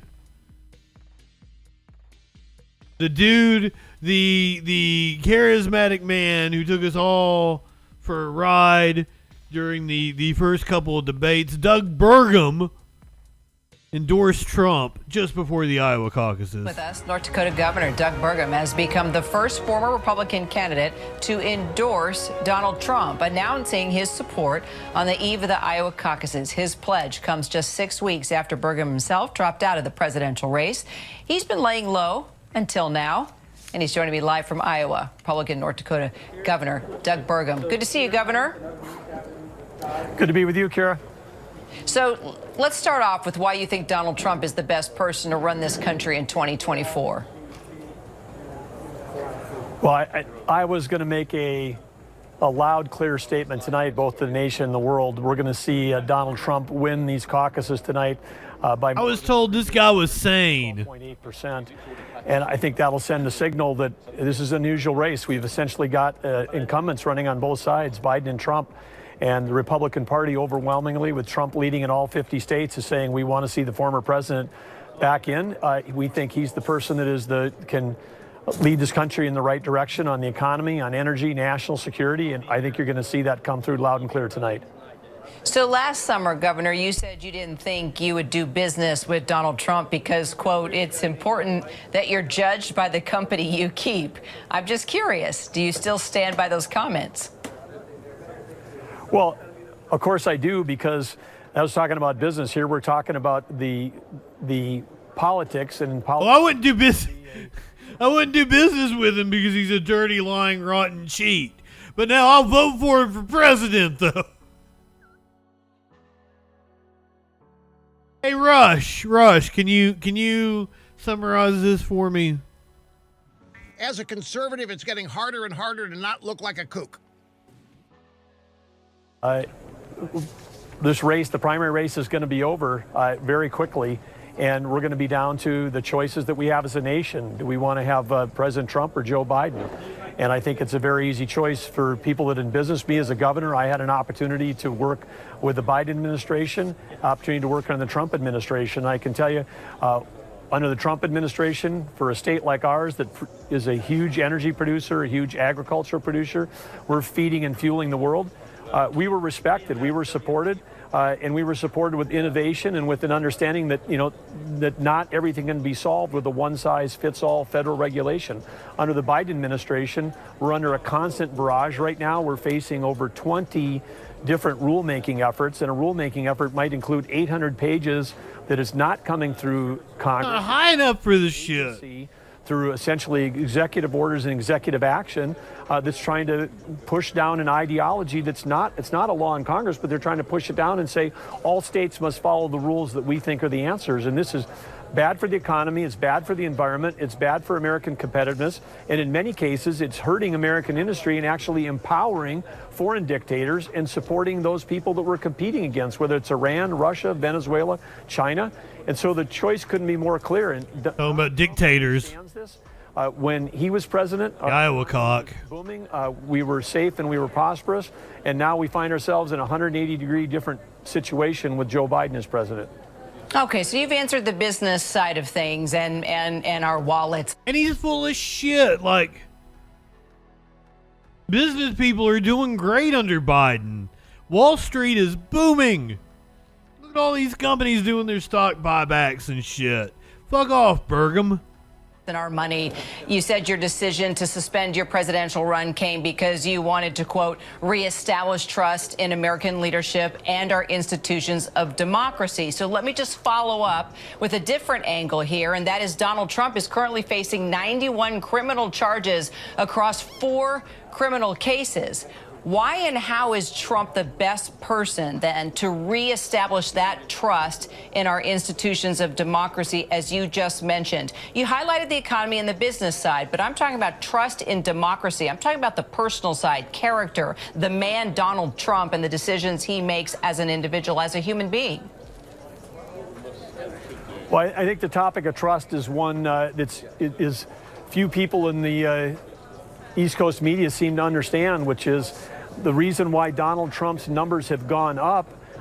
They're more that this, as they say, lawfare, the weaponizing of federal agencies to go after political opponents. The more that that's happened, the more. The word lawfare. Right-wingers use that. I know what the word means. I don't understand how right-wingers are like lawfare and like use it as some sort of argument for like why Trump is in it. It's weird to me. They all say it. As if they've been programmed by right-wing propaganda, right? His popularity has gone up because Americans who get to vote don't have trust in the institutions today, and they don't have trust in how they're being utilized. They actually see the opposite of what you're trying to say. They see the. Let me translate what Burgum just said. Trust in these agencies because of the weaponization that's being utilized right now. So, and again, you and I may disagree on that, but listen to the voters of America, because that's why they're going to be turning out in record numbers. That's why he's leading in all 50 states, is because of the belief that he can restore trust. So define trust for me, because this is a man who has threatened retribution. This is a man who's talked about becoming a dictator.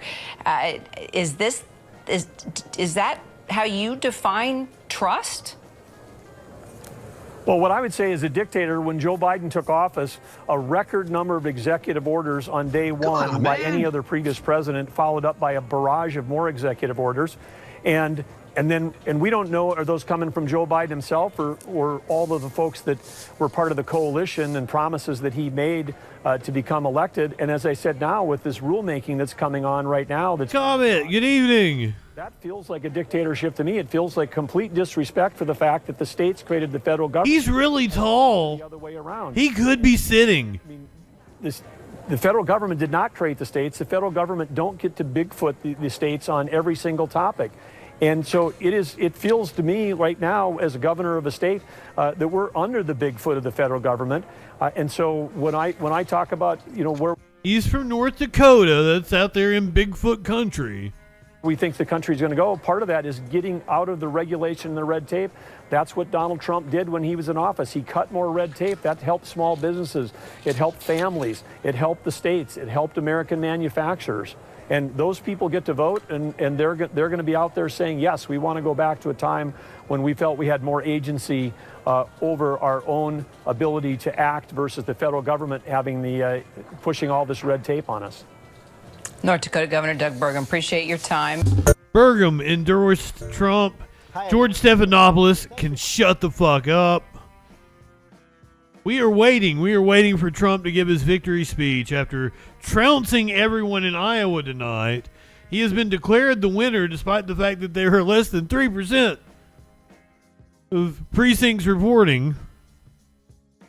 3% of the votes in. I guess it's not really precincts. We learned earlier that the caucuses are basically just gatherings of people. We're mainly looking to see who finishes second. You can see Ron DeSantis currently in second place, Nikki Haley in third, Vivek coming in fourth, Ryan Binkley, I don't even know who the fuck that is, Asa Hutchinson actually beating out Chris Christie at this point. It looks like he's going to be over 50% of the votes that are in. Everybody has already called him as the winner. I thought the same thing, but everybody's already called him as the winner. It is, I guess it's because just as soon as the first results came in, Fox News declared him the winner. So, I mean, I guess you can't really, like, argue with him. We knew that he was going to win. We knew he was going to trounce everyone. It's now whether he gets 50% of the vote or not is what we're looking at. And who comes in second and third. And it looks like Nikki Haley is not even going to be able to make a run for second place. Meanwhile, speaking of making a run for it away from Trump, Joe Tacopina. I like Joe Tacopina. I'm going to be sad to see him. He seemed to be the only lawyer around Trump that actually had some fucking common sense. So maybe that is the reason for his departure from Trump's legal team. Tacopina was representing the former president in 2 New York legal cases. Former President Donald Trump on Monday lost an experienced defense attorney from his legal roster. Joe Tacopina told ABC News, "I withdrew on all matters." Do we have video of him? Lawsuit. The DOJ now says Trump's comments about Carol in 2019. No, that's not it. Fuck you, ABC. They pull a bait and switch on us a lot. Prosecutors with the Manhattan DA's office allege that Trump engaged in a scheme to boost his election chances during the 2016 presidential race through a series of hush money payments made by others to help his campaign, and then repeatedly and fraudulently falsified New York business records to conceal that criminal conduct. Trump has denied all wrongdoing. That's the original arrest, right? That's the one where I shaved my head. That was the very first one in the series of arrests that we covered. You know, we're now up to 91 felony charges. In a letter to Judge Juan Merchan, the judge overseeing the case, Tacopina wrote, "I write to respectfully inform the court that my firm, Chad Siegel and I, hereby withdraw as counsel for defendant Donald J. Trump in this proceeding." Susan Netchels is Trump's lead counsel in the case. Attorney Todd Blanche also appeared at April's arraignment. This is Tacopina right here. That's one of the reasons why I know who the guy is, because he gave statements after the appearance. Tacopina also represented Trump in the civil defamation and battery case brought by former Elle magazine columnist E. Jean Carroll, in which Trump was found liable and ordered to pay Carroll $5 million in damages. Tacopina would no longer handle Trump's appeal of that verdict. Tacopina was one of the most accomplished trial lawyers on Trump's legal team, with a long history of criminal case victories. His client list has included former baseball star Alex Rodriguez, Fox News host Sean Hannity, and rapper A$AP Rocky.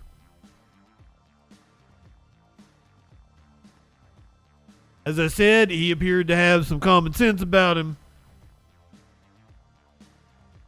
Probably a big reason why he's no longer representing Trump.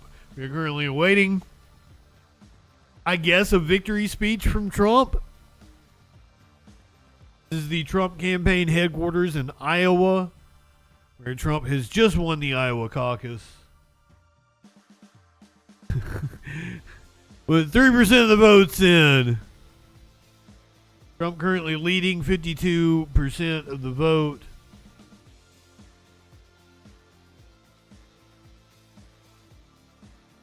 What a wild fucking time we live in.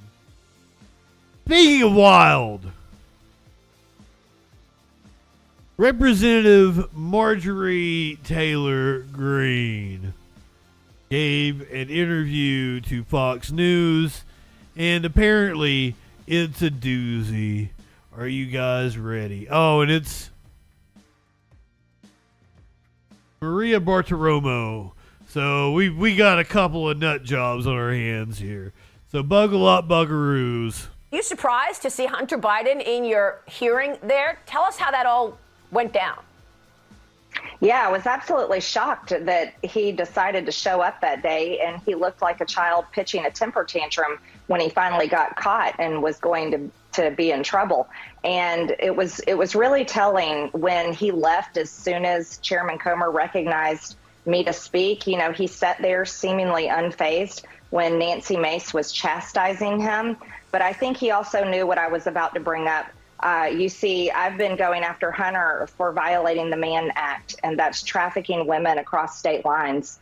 And this is a very serious crime, and we have evidence of that on our oversight committee through our investigation. And I was going to bring that up, and I think he knew it. Another thing that I found disturbing was his sugar daddy right there, Kevin Morris, that seems to be bankrolling Hunter Biden and is also the top buyer of Hunter Biden's art, that we are beginning an investigation looking into his art, because it seems like he's doing the same business he's been doing, which is selling out his daddy's power and selling out Joe Biden's political favors and influence. And that's a serious concern of ours on oversight. Maria, I think it told everyone who Hunter did not want to hear from, and that was me. Who is this Brad Pitt looking motherfucker? Peddling, when you and your colleagues have used some I'd fuck him. powerful words to describe what has gone on here with the Biden family, and that includes money laundering, bribery, influence peddling, all terms that you and your colleagues have used. What is the most important or most damning evidence that you see in that regard? Well, I think the most damning evidence that we have are literally checks written directly to Joe Biden. And we've traced that money. You know, when you follow the money, it proves exactly where it comes from. And we've traced that money, and it comes through LLCs, and it comes directly from China. And that is something that should concern every single American. That is a complete, unbelievable amount of corruption and $1,400 checks. Serious evidence. And the Democrats don't want. Sounds about right. You know, they pitch fits and temper tantrums and claim that we don't have evidence. But the reason why they're doing that is because they're looking at the same evidence. Hunter has a nice hog. We have established this. On the committee, they know what we're in possession of. They could only dream of having this kind of evidence against President Trump and his family, and they were never able to. They do! They do have this kind of evidence against Trump and his family.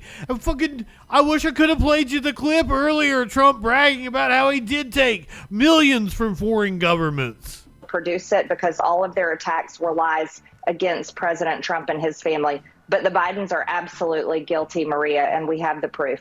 Well, so far, the only person who's been able to interview Hunter Biden is our own Hillary Vaughn, and she caught up with him in the Capitol this week. Let's play that, and I want to get your reaction. Watch it. Mr. Biden, why did you put your dad on speakerphone with your business partners if he had no involvement in your business? Do you have a dad? Did he call you? Yes. Answer the phone? Yes. Okay. But why did you need to talk to him during His voice always cracks me up. to do with your business? Your thoughts, Congresswoman? That's also evidence, I know, that Jamie Comer has discussed the fact that Joe Biden was emailing Eric Schwerin, who is Hunter Biden's partner, directly one-on-one emails just about the time when Joe Biden was going to travel to Ukraine to get that prosecutor fired. That's right. Great job to Hillary. That's what. How many times? Yeah, she did a great job. That's right. She did. And I'm thankful to her for asking him those direct questions, because most of the media covers up for the Bidens and wants to cover up for their lies and their corruption. However, Hillary did the right thing right there. Yes, we have evidence of this as well. Chairman Comer, our oversight staff, Republicans on oversight, have all been on top of this. And the fact that Joe Biden would call his dad on the phone in his business meetings and deals shows that he was selling his father's influence, bragging about. No, all of the people that were at the meetings that have testified have said that, like, Joe had no idea about the business dealings. That, like, Hunter just had him on the phone, like, say hi to everybody, Dad. You know, fucking, like, this is bullshit. I'm tired of hearing about it. Who his father is and was and wants to prove to these people that he's trying to get money from. He needs a titty slap. Produce his father on the phone at any time. All he has to do is pick up his cell phone and call up his dad, and they are right there at his beck and call. So what about this new deal that Abby Lowell is talking about? He says if you issue a proper subpoena, he will sit for a deposition. When would you expect that? Well, we actually issued a proper subpoena in the first place, and the Abby Lowell and the rest of the attorneys who had been talking to our oversight committee, they set up a date for Hunter Biden to come in for a deposition. And you wanted to speak in public. they sat right there with him and helped him evade his subpoena. So we're moving forward. We'll be looking and talking with his attorneys, and Chairman Comer and the rest of the Republicans are talking about possibly issuing another subpoena. So we'll see how it goes. All right, let me get your take on this spending conversation taking place over the weekend. We just heard from Senator Mike Lee. He doesn't have any text yet in terms of a spending deal. You said you were... We are looking like it's this close away from the same old song and dance again. But they're going to oust Mike Johnson, and we're not going to have a Speaker of the House, and we're going to have to go through... How many times? How many streams did we do? 8, 9, 10? It was a fucking lot. We just went through this. Willing to go to the mat and vacate the chair. Fire House Speaker Mike Johnson, if in fact he agreed to another continuing resolution. Where are you on this? No, I said that if he made that border deal, where if he passes that Senate border deal or so-called border deal, it's really an amnesty deal where Democrats are going to bring in millions and millions of illegals and turn them into Democrat voters. That's their plan, is to replace Americans with millions and millions of illegal aliens. And it upset me so much that this is the deal that Republicans in the Senate are making, and they want to do this in exchange for $60 billion more for Ukraine. Maria, our country's broke. We're like a corporation on the verge of bankruptcy with $34 trillion in debt. The border crisis is a national security crisis that has Americans everywhere. It doesn't matter how they vote. Americans everywhere are sick and tired and fed up with it. And we could talk about the numbers and we could talk about all the things that produce daily outrage. But the real situation here is if the Republican Speaker of the House and any Republican or really anyone elected to serve in the United States Congress should be supporting, protecting America's national security interests, and they would never vote for that deal. And that's why I told Speaker Johnson if he made that deal in exchange for $60 billion for Ukraine, I would vacate the chair, and I still stand by those words. Well, he seems... Here is the only saving grace for Mike Johnson is that moderate Democrats have said if he makes the deal, they'll save his ass this time. So there might actually be some blue dogs that will vote for him and keep him in power if somebody like Marjorie Taylor Greene tries to take him out. Is that good or bad? I don't know. I'd rather see him just let him take him out again. Let the fucking freedom cock paralyze Congress. To be throwing cold water on the Lankford deal, but is this the best that your Senate Republican colleagues could come up with? The fact that one of the items in this says expulsion authority for a limited number of days only if border encounters exceed 5,000 a day over a 7-day period. So we're supposed to let in 5,000 illegal migrants before you even think about sending anybody back. That's right, Maria. And when you total that up, how drunk is Bartiromo? Of the year, that adds up to 1.8 million illegal aliens that this Senate so-called border deal would let into the country.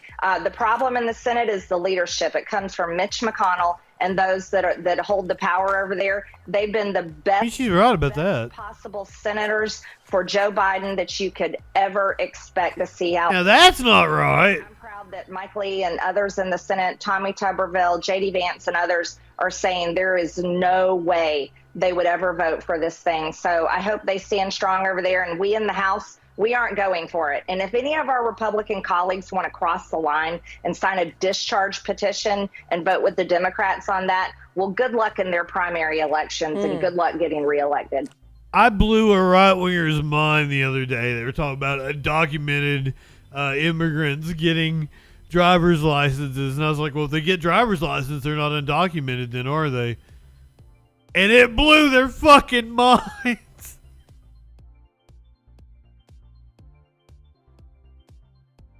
I was like, I don't care. If they get driver's licenses and they can drive back and forth to work, who gives a shit? Let them.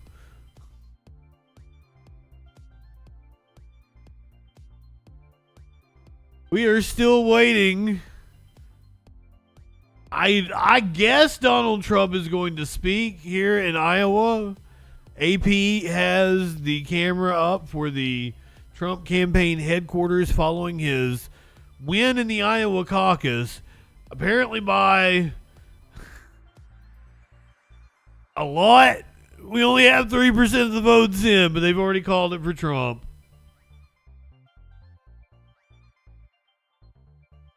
We're in a race for second at this moment in time. Currently, Ron DeSantis with 21% of the vote, Nikki Haley with 17.7%, Vivek in a distant fourth. We had a live camera inside one of the caucuses. They have switched and they're just on the Trump campaign now. Do I have the results I can put up anytime? The bottom. You got it. I've got them over here on the main camera too. Put up the results for the caucus. We're gonna keep finding out what that news be doing until we get Trump speaking in Iowa. I think we're getting Trump. Maybe not. But I got some news to catch up on. News like the city of. Sorry, it doesn't have it here. Grundavik. We're going to the city of Grundavik, Iceland. We've been keeping an eye on this volcano, which was causing tremors all the way back in like November. The volcano exploded a couple weeks ago. Lava, currently outside of the city of Grundavik, has claimed its first homes.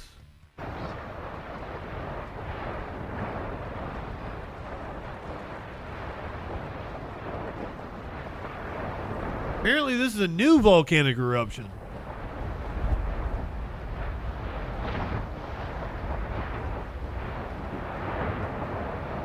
The crews were out building berms, tried to divert the lava, and apparently it got too close. They had to evacuate from where they were building the.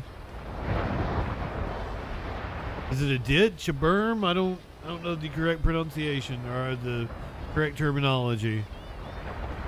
God damn, it destroyed that one.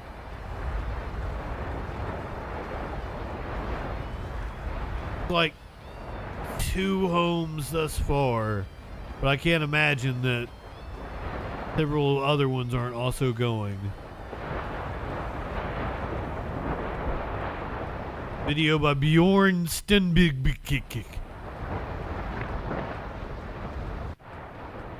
Insane video. Get a close up of one of the buildings that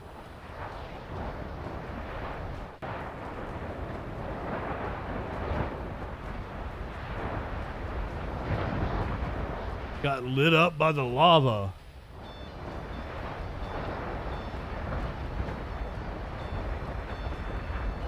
Town has been evacuated.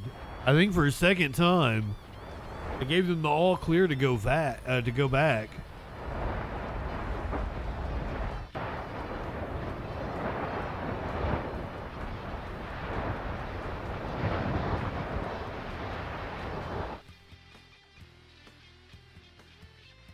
Insane.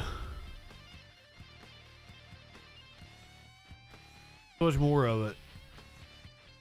BBC plays.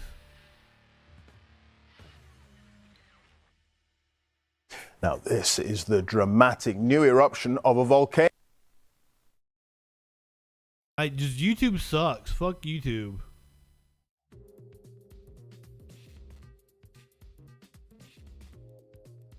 In southwest Iceland, the authorities have now declared an emergency in the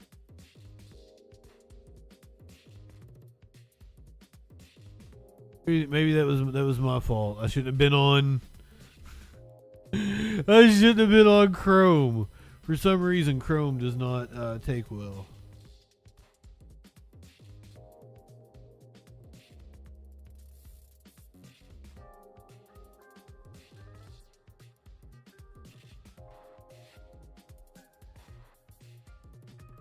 I've got a gazillion different ad blockers on my Chrome, and it's probably fucking with me because of that.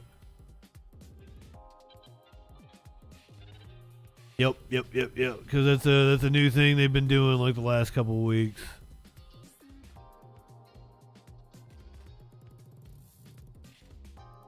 I can't find the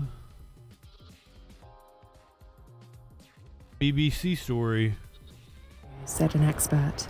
Molten lava flows reached the outskirts of the Icelandic town of Grindavik on Sunday, setting 3 houses alight after a volcano erupted for the second time in less than a month. That's just insane looking. 25 miles southwest of the capital Reykjavik was evacuated earlier, and there was no immediate danger to people. By Monday, the volcano appeared to be significantly less active, despite indications that magma is still flowing underground. A crack in the Earth's surface that opened close to Grindavik was no longer active, said geophysicist Ari Trausti Gudmundsson. The danger is that because there is still an influx of magma into the fissure system, that a new eruptive fissure opens up, either further to the north, which is more or less okay, but also to the south, and that would then be within the borders of the city, further south, closer to the harbor. And if something like that happens, much more houses are in real danger, and no people, but much more houses and infrastructure. The Icelandic Meteorological Office said the eruption centre is a high-risk area and new fissures could open without warning. Live video footage on Monday showed glimpses of orange lava still flowing to the surface, but at smaller volumes and further away from the town. Residents of Grindavik, a town of some 4,000 people before it was first evacuated in November, said it was difficult to watch televised images of the fires. John Gotti Bjarnason was evacuated just hours before the latest eruption. This is big. This is serious. It's basically as bad as can possibly get. Although it might get even worse. Who knows? So, I mean, I'm born in this town. I actually live in the house that I'm born in. And it's kind of, it's a tough thought to think that this town might be over. And I would have to start all over somewhere else. The Icelandic government will meet on Monday to decide on support for the people of Grindavik. Wow.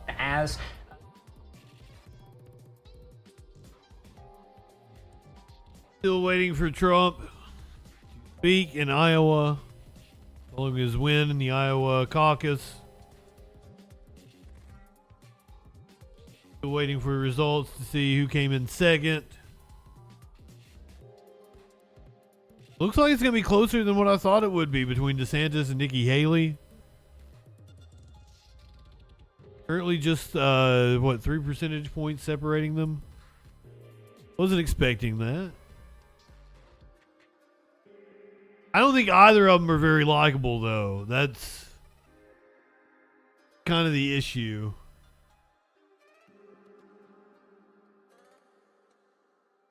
Alright, this is the only real downer story I got for tonight. This is the only one that's really going to piss you off, but I really want to talk about this.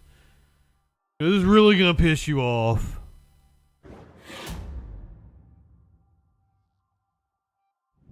Go to Ohio.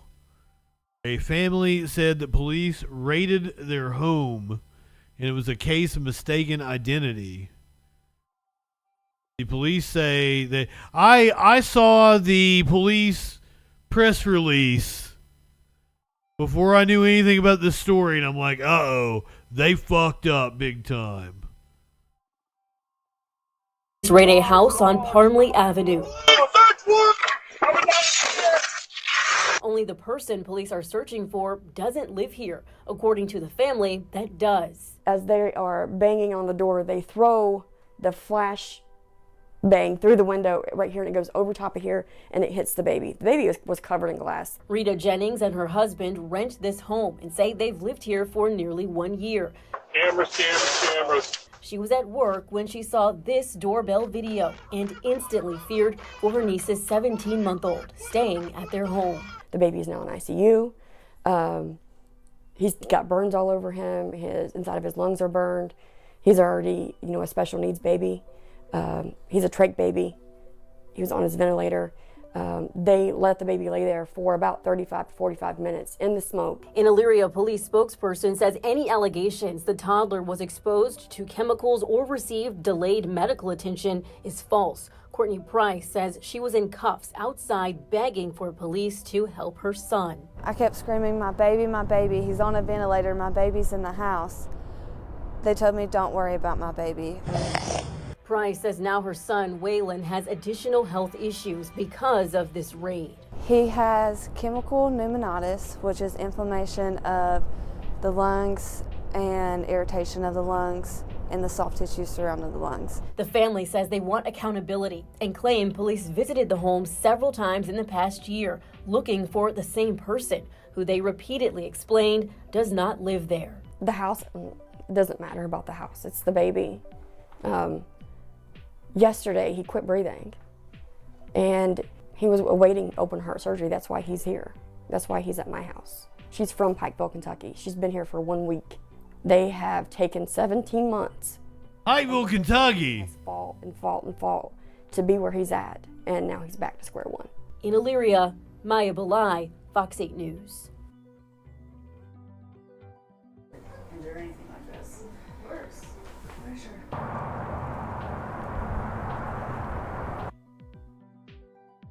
Pikeville, Kentucky.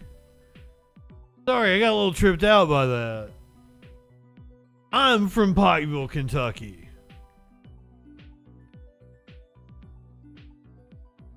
A&E once called it the city from hell. They did a city confidential on my city and called it the city from hell. I mean, they ain't wrong.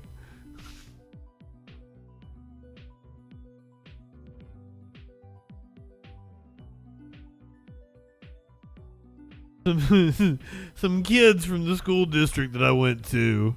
This was like during the Marilyn Manson black trench coat, fingernail polish. It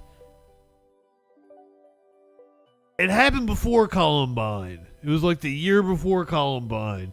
But all the trench coat and the black fingernail polish and black lipstick, the goth kids, they were really wigging the parents out. So it would have been about 96, 97.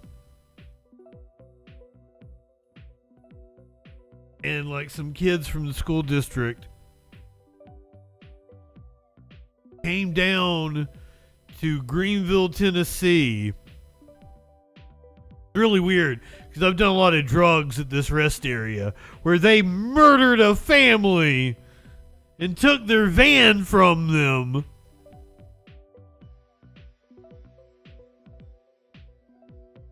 I always think about it when I'm at that rest area. It's not funny.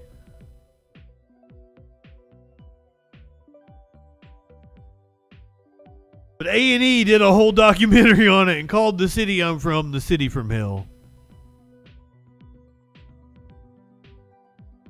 And one of the shots they cut to it like 3 or 4 different times in the documentary. It's this shot of this guy. He's shirtless. He has a big beer gut, and his house, like it was in Eastern Kentucky. It's a holler. You live up a holler, not a hollow. They have those up in like Vermont. It's a holler. It's the space between 2 mountains, and it was on my holler where they filmed this guy shirtless in front of his house that didn't have siding on it, right? So it looked like a fucking beat up shack, which I mean it was. It was like a beat up fucking shack. He had like a water hose or something, like watering the dirt in his front.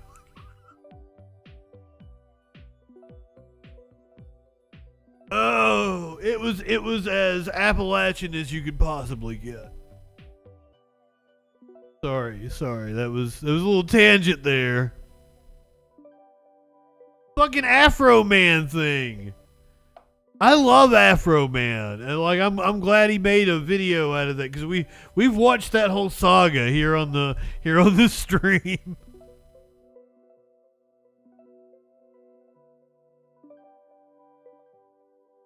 A Florida school district is pulling dictionaries and encyclopedias. The dictionary and the encyclopedias moralists. We'll see who cancels who. Have gone woke. Apparently his mom's lemon cake was really fucking good. I like lemon cake. The Escambia County School District is being sued for taking 1,600 titles out of its collection out of fear that the books violate Florida law. School district in Florida's Panhandle reportedly pulled multiple dictionaries and reference books off its library shelves, including descriptions of sexual conduct. The Escambia County School District allegedly removed 5 different dictionaries, 8 encyclopedias, and the Guinness Book of World Records from its collection after determining the titles could run afoul of Florida's HB 1069 bill. The bill was House Bill 1069. Are you shitting me? You live in sexual anarchy?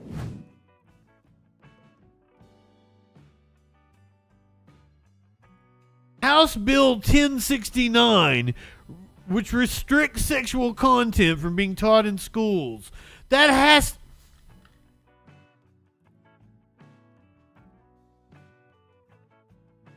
Somebody knew what they were doing, right?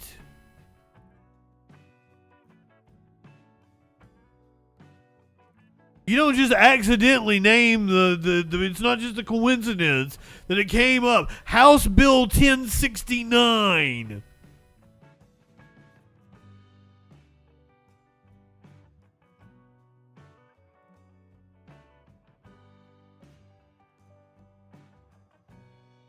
Which restricts sexual content from being taught in schools.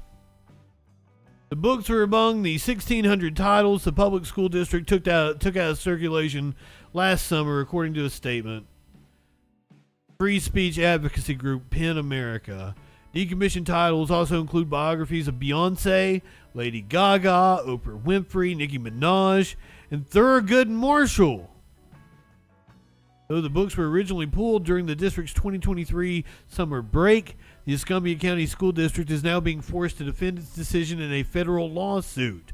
PEN America joined students, parents, book publishers, and authors in the suit, which argues the district violated their rights to free speech and equal protection under the law with its decision. In a press release, they had, now it's possible that there are like librarians at the school that took these books off the shelves to make a statement. That they didn't just pull them for because they were prudes. But they did it like, oh, well, you're going to have to take the dictionary off the shelf too. That's how stupid this law is. That's very possible, and I wouldn't put it past our educators to do something of the sorts. In a press release ahead of the case's opening arguments on Wednesday, PEN America's Florida director Katie Blankenship said school libraries are not state propaganda centers. We will not stand by as these critical spaces are undermined by political agendas and censorship. In a statement to the Messenger, a representative for the Escambia County School District said calling the book removals a ban is inaccurate. The 1,000 plus books they reference have not been banned or removed from the school district. Rather, they have simply been pulled for further review to ensure compliance with new legislation. To suggest otherwise is disingenuous and counterproductive.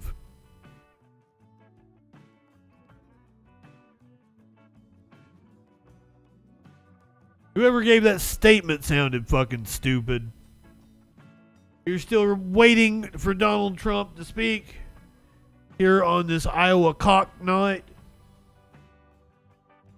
Till then, we're going to keep finding out what that news be doing.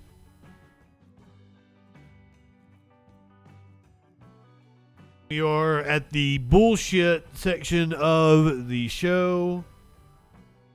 And I got a couple real doozies for you tonight.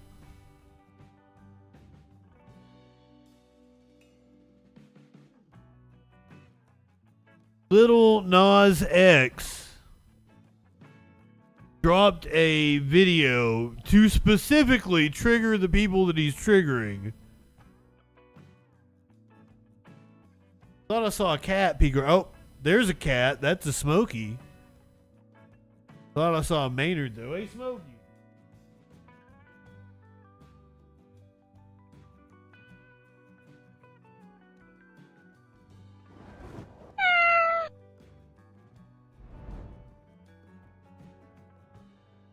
Say hey to everybody, Smokey.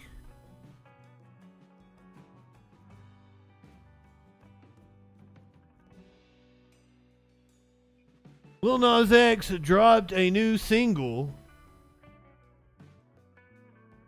Something about like J Christ. I watched the video. It's alright. It's a catchy little tune. I'm into it. The video's like 3 minutes long, which of course is going to provoke the idiots over at the Daily Wire to make a video ranting about the video that's twice, 3 times as long as the actual video itself. Here's Michael Knowles. Lil Nas X. You remember Lil Nas X? I do. He's cool. Known for filming a music video. I guarantee that Michael Knowles has a chubby under his desk while watching Lil Nas X. I know I did. He looks fucking hot. Where he is being violated by the devil himself, but he's kind of enjoying it. Lil Nas X has been teasing that he's had a change of heart and he's going to become a Christian. Don't bug. Your girl is back.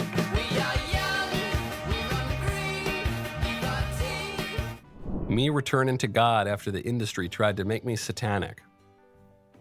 Now, he's there, and it looks kind of fake, doesn't it? This reminds me, the second I saw this video, this reminded me of Snoop Dogg, who did kind of fool me. He posted on the internet, he said, "I'm giving up smoke. Please respect my privacy in this time, Snoop." And he said, Snoop Dogg, he smokes pot all day long. What are you talking about? And then I'm giving up smoke. It just became a marketing campaign for a stove, like a smokeless grill that he was trying to sell. And so the minute I saw that, I said, okay, Lil Nas X here. This guy is, I don't buy it. It can happen. I think it happened with Kanye. I think Kanye actually had a sincere moment of repentance when he made that album, Jesus is King, and he banned people who were working on the album from fornicating and all. And then, unfortunately, he had some public backsliding, as has happened to a lot of people. But I didn't think that's what was going on with Lil Nas X. I thought it was kind of fake. God can do anything and turn any heart, but I didn't really see it here. And so anyway, now he's released this album, and it is exactly as blasphemous as you might imagine. We'll get to that in 1 second. Right now, go to genucel.com/KnowlesYT. Let's make a resolution that you... Wait, hold on. Did he call Kanye West going full out Nazi on a bunch of podcasts? Did he call that public backsliding? I don't think that's what backsliding is. I think Kanye West went full fucking Nazi and you just kind of downplayed what he did. Am I wrong on that? Was he even talking about Kanye? Because I was refilling my drink.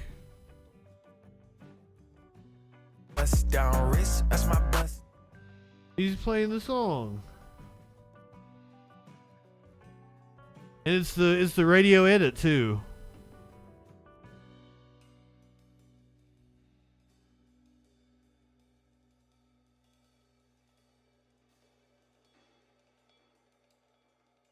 Hell, he's in both places, and he's playing a basketball game, and the angel... How astute! And that's him dancing around in that little cheerleader outfit. That's what got me. Like, damn, dude, why you gotta do that? But then he goes into a little cheerleader thing.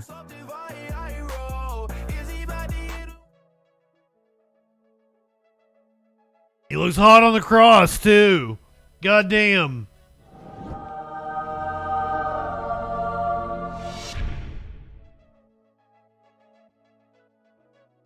Michael Knowles is saying that depicting a crucifix upside down is satanic.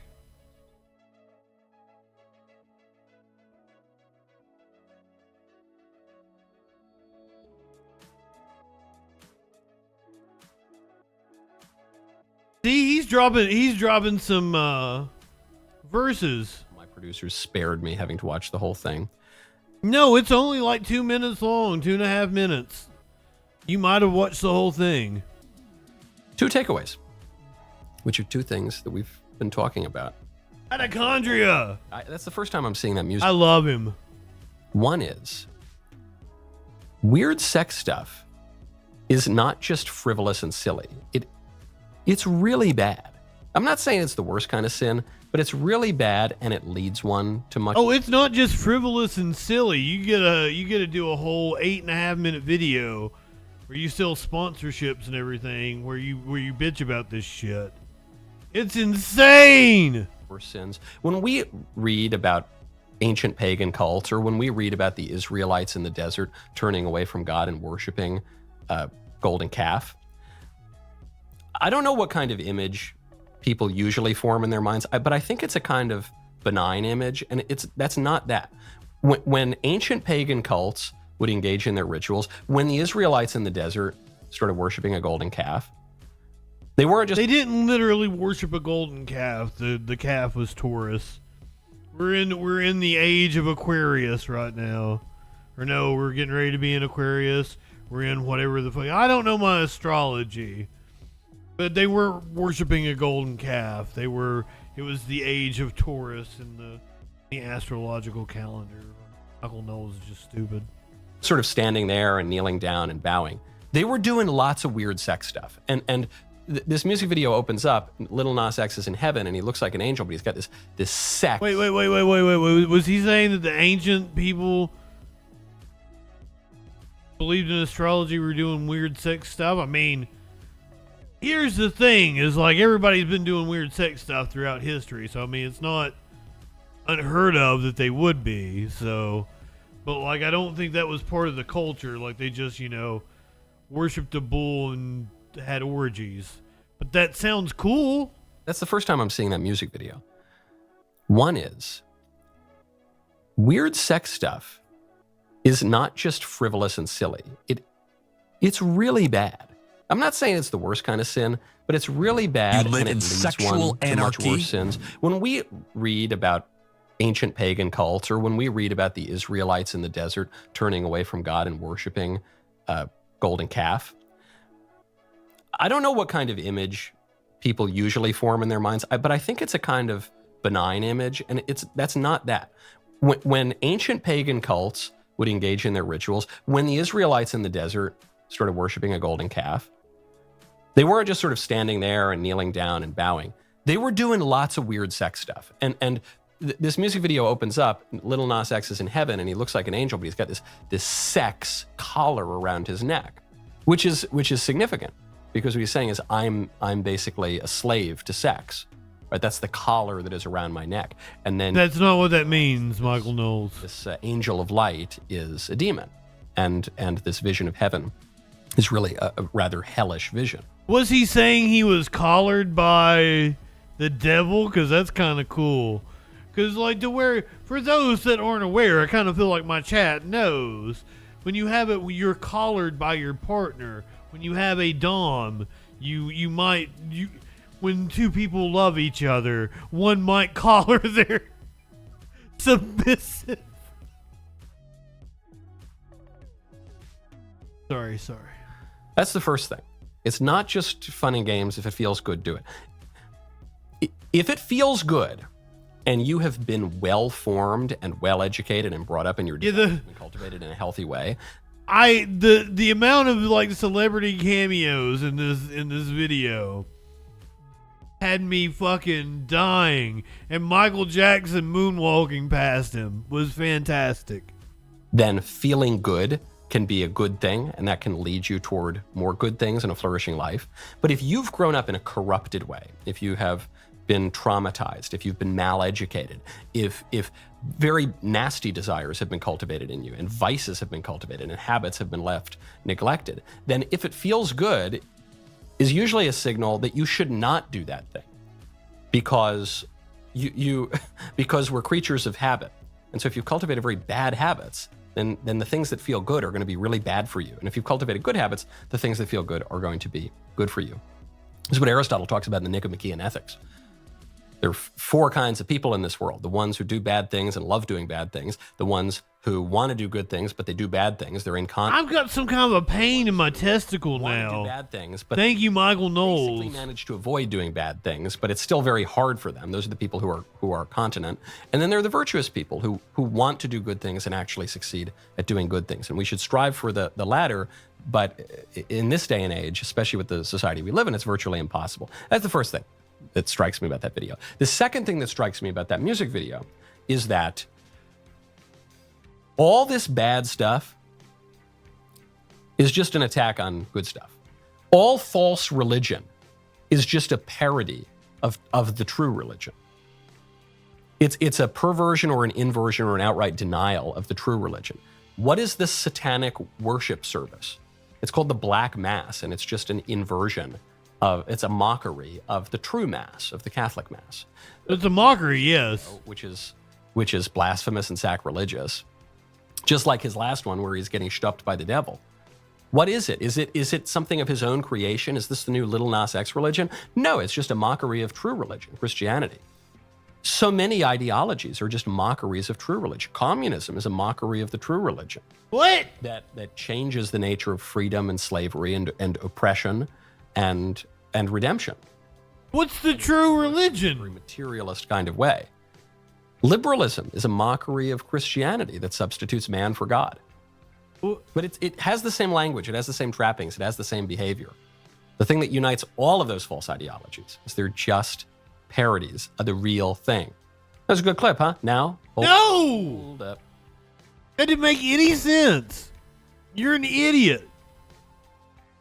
And this is my first time seeing his new graphics with the pink and orange. I kind of like the color scheme. I have no idea what he was saying. Communism is a parody of the true religion. Is he calling capitalism a religion, or is he saying that communism is a parody of Christianity? Because I would assume he feels Christianity is the true religion. It doesn't make sense. None of it makes sense. None of it makes sense. Rudy, tell him. Rudy, tell him. Do you think we're stupid? You think we're fools?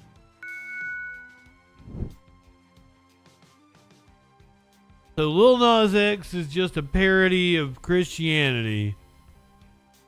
Taylor Swift is apparently a Pentagon psyop. And such, immeasurable amount of followers, she can potentially single-handedly swing voters because of just the amount of followers that she potentially can influence. So the answer is yes, Jesse. Yeah, because when she posted the link to the vote.org, it's like hundreds of thousands of young Taylor Swift fans all of a sudden registered to vote. I wonder who got good from the White House or from wherever. Who makes that initial handshake? Oh, because she possibly can't have autonomy. She can't possibly be acting of her own accord. No. Somebody has to be controlling her. The administration has what they consider a perception optics management team, and those are professionals that go out and identify those people who may be unsuspecting, whether with knowledge or without knowledge, to do these type of campaigns. Now, it is possible that Taylor Swift, quite frankly, does not know that she is being utilized in a covert manner to swing voters. But the bottom line is that the Biden administration is savvy, identifying how many followers and how many voters potentially she can influence with either right information or misinformation. She certainly can swing the voters. Okay, Stuart, thank you so much. I now know a lot more about Taylor Swift than I ever wanted to know. We appreciate it. Taking all agency away from her. Can't just possibly dislike Donald Trump and campaign against him. No, it has to be Biden doing something nefarious. Come on, man. These people, man, these people. 39% of the vote in Ron DeSantis. Really only barely hanging on to second place now. This could be a barn burner. DeSantis at 20% even. Nikki Haley at 18.7%. This is just shy of 50% of the vote reporting in Iowa. God damn, I didn't expect it to be that close. We'll see. Is Haley going to be able to come on strong? If she finishes second, does she try to hobble to New Hampshire, where Kornacki says she has far more of a base, maybe even a chance to win? Could Nikki Haley pull out a win in New Hampshire? And is it possible to mount a challenge to Trump? No, the answer is no. The answer is no to all of it.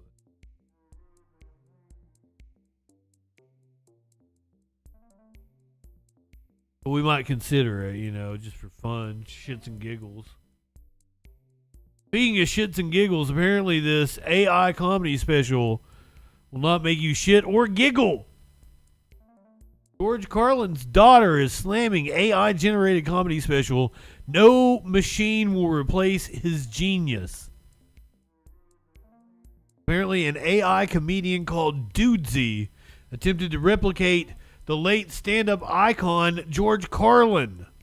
Kelly Carlin, the daughter of the late stand-up comedian George Carlin, has spoken out against a new hour-long special that uses artificial intelligence to mimic her father. That sounds horrible. George Carlin, I'm Glad I'm Dead, was shared to YouTube this week by comedy AI called Dudesy, who introduces the special with a disclaimer that it's an impersonation of George Carlin that I developed in the exact same way a human impressionist would. Ooh. Guys, I'm not high enough for this, am I? Hello, my name is Dudesy, and I'm a comedy AI. What you're about to hear is my second hour-long special. Before I get started, I just want to let you know very clearly that what you're about to hear is not George Carlin. It's my impersonation of George Carlin that I developed in the exact same way. I hate it already.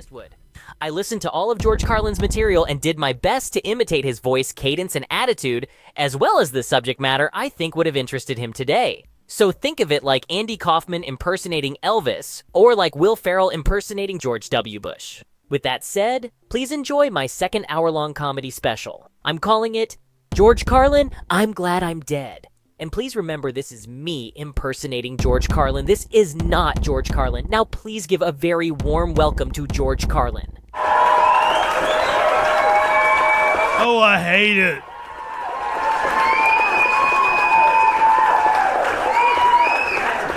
Thank you. I'd like to start off with a heartfelt apology. I'm sorry it took me so long to come out with new material, but I do have a pretty good excuse. I was dead. Blasphemy indeed. Horrible opening joke. Pumpkin Spice, good evening. So technically it wasn't my fault. If you want to blame somebody, you're going to have to blame God. Which we all know is not going to happen. People are always thanking God for the good stuff in their lives, but somehow they conveniently forget that it's the same God who does all the bad shit too. And he does a lot of bad shit. You get a promotion, praise Jesus. You get fired, God is testing me. You meet your soulmate, God brought us together. Your soulmate dumps you, God is bringing me someone else. You survive a tornado, I'm so blessed. Oh, this is horrible. I wanted them in heaven. It's all bullshit. If he gets credit for the good stuff, then he's got to take the blame for the bad stuff too. You can't thank him for curing your cancer when he was the one that gave it to you in the first place. This is hack. And don't forget, before he gave you cancer, he had to fucking invent it. Okay, here's the thing, is I was expecting like wordplay and shit. I thought they were going to go early George Carlin. This is a really bad attempt at like 90s George Carlin. What kind of a sick fuck dreams up cancer? And why so many kinds? Skin cancer, blood cancer, prostate cancer, breast cancer, kidney cancer, pancreatic cancer, liver cancer, lung cancer, and my personal favorite, rectal cancer. Ass cancer. Dropping a golf ball-sized tumor in your brain doesn't quite do it for the old man anymore. He has to fuck you in the ass, too. And cancer is just one of many, many, many methods God created out of thin air in order to murder you. You know how much God loves killing people? He loves it so much, he's killed every person that has ever lived. He created earthquakes, lightning strikes, dehydration, drowning, obesity. Yes, this AI has funny bone cancer. Old age, car crashes, train crashes, plane crashes, sex, drugs, and the common cold, all for the express purpose of killing you. No matter where you are in the world, God can pull out one of these goodies from his bag of tricks to end your life at any time for no reason other than he just gets off on making people suffer unnecessarily and die arbitrarily. But if you're in America, you're special. God made something just for you, something no other country on the planet gets. It's totally random, not related to your. Oh, thank God! Oh, thank God! I think we got Trump coming out.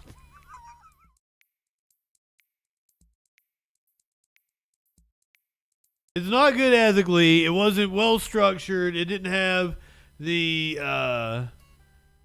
panache. George Carlin, like, he was just listing things. The AI was just listing things. No punchlines. I thought we were gonna get Trump. I thought Trump was saving me from the shitty George Carlin. We'll watch a little bit more. Next section is called mass shootings.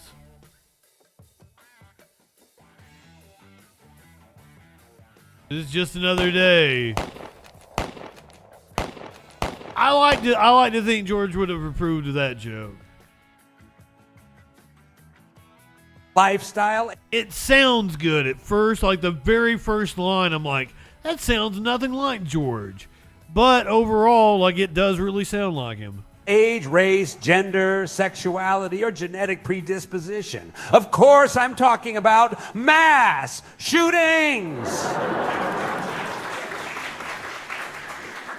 Other countries are fine killing. He got an applause line out of mass shootings. That's like me getting an applause line out of just another day.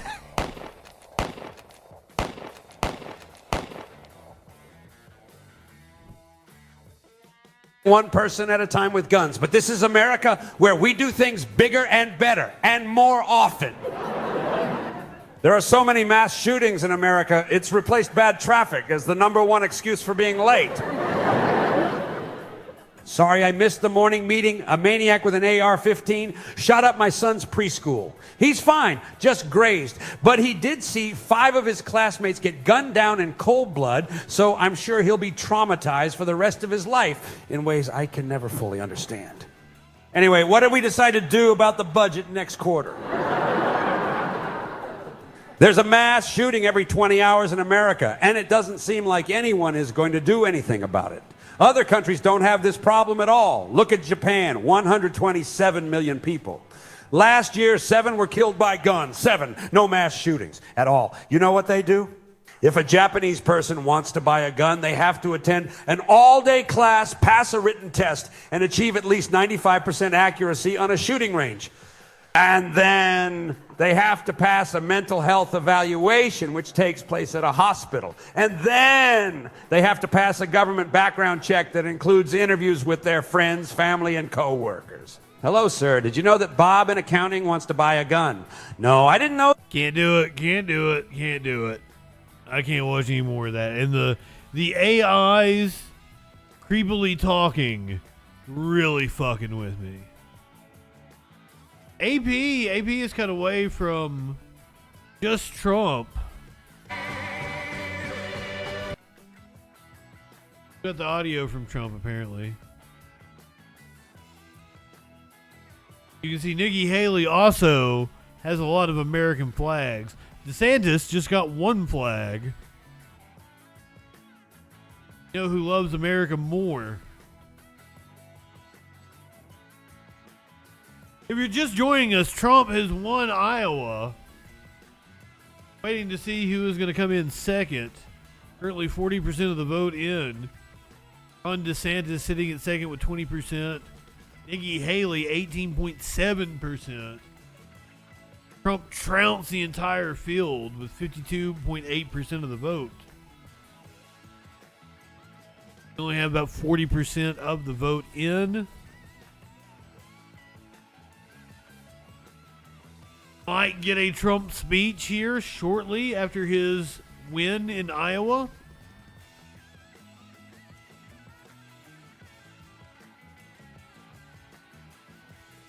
I got a couple more stories. I can keep you entertained for a little bit. Did you know that Elon Musk has been accused of being on drugs? SpaceX releases a cringeworthy Elon Musk staff meeting video at the center of Wall Street Journal drug allegations. Oh shit, I gotta go to different browser.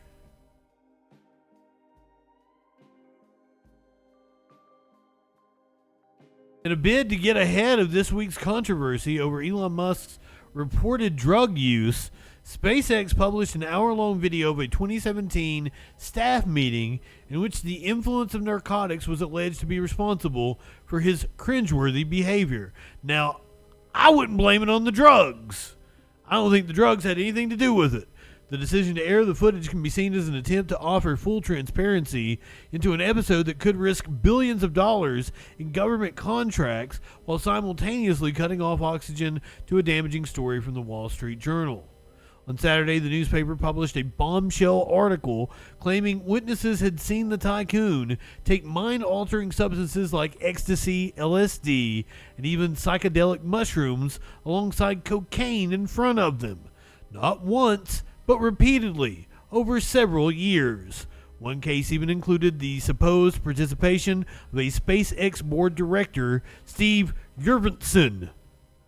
Musk denies the claim. People close to Musk, who is now 52, said his drug use is ongoing, especially his consumption of ketamine. Named sources at SpaceX cited the 2017 SpaceX meeting as one of the earliest examples of his behavior noticeably changing, and he became strangely incomprehensible, rambling on and slurring his words. So here we go. Let's play Guess the Drug that Elon was on.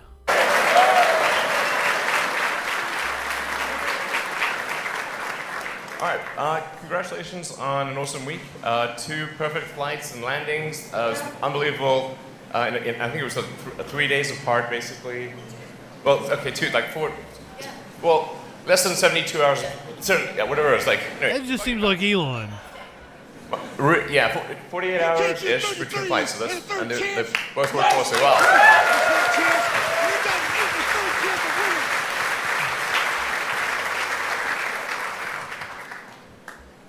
So yeah, this is yeah.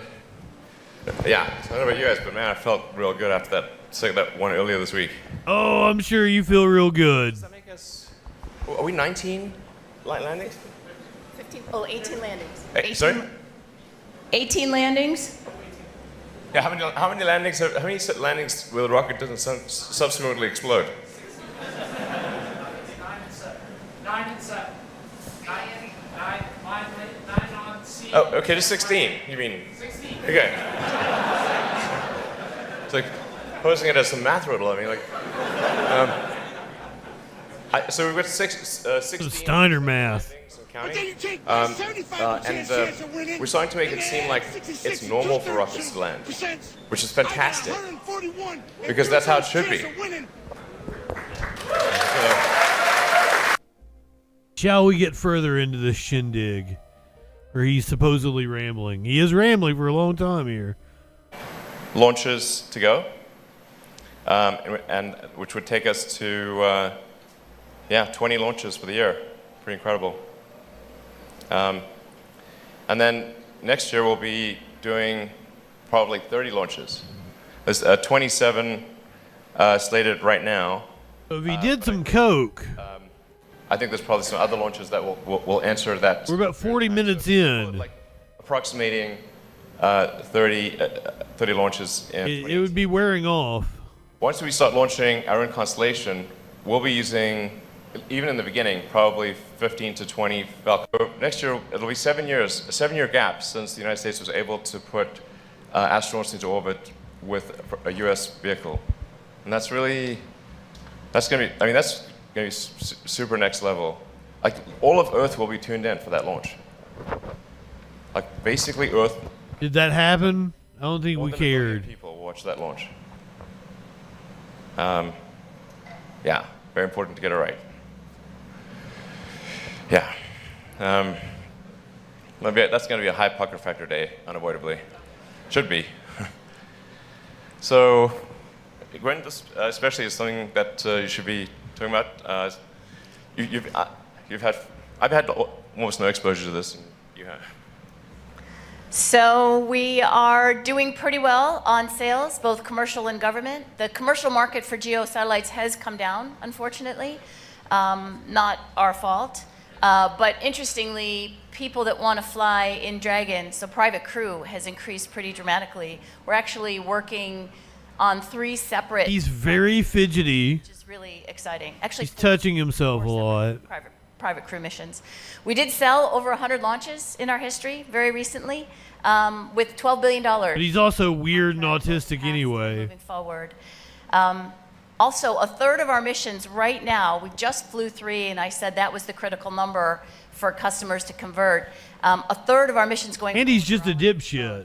I think by separate from his autism. 50%, and then I think in 2019 it just won't be part of the conversation. It'll just be a rocket. Sometimes it's new, sometimes it's been flown before. It doesn't matter. The available volume, and I do think at times we've been a little cavalier about cost, but it's always important to remember that the money we have to help make life multiplanetary, which is the fundamental goal of the company.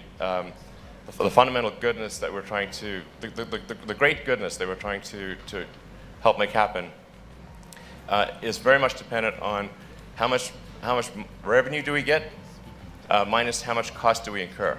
And you want that to be a big gap so that we can apply. I feel like if I was on acid, I'd be giggling. Mars colonization. And doing a lunar base and other things. We'll come around to the lunar base thing. I think it's like, we should have I could see cocaine. But it's got to be like a permanently occupied base. Like, it's sort of like we've got a base in Antarctica, and we should have a base on the moon, and then just go anywhere in the solar system.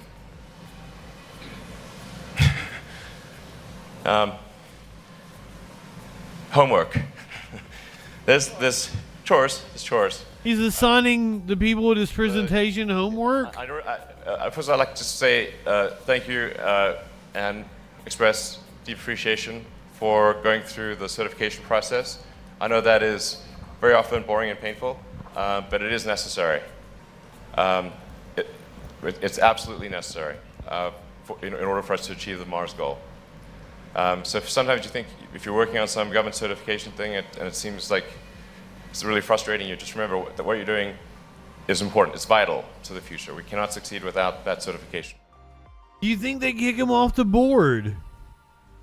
Like I feel, or oust him as the CEO or whatever the fuck he is of Tesla.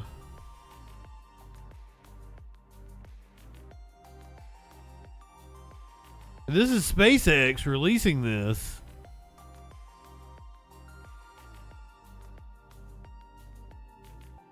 I don't know how that shit works. I don't know how Vince McMahon got back into power in WWE.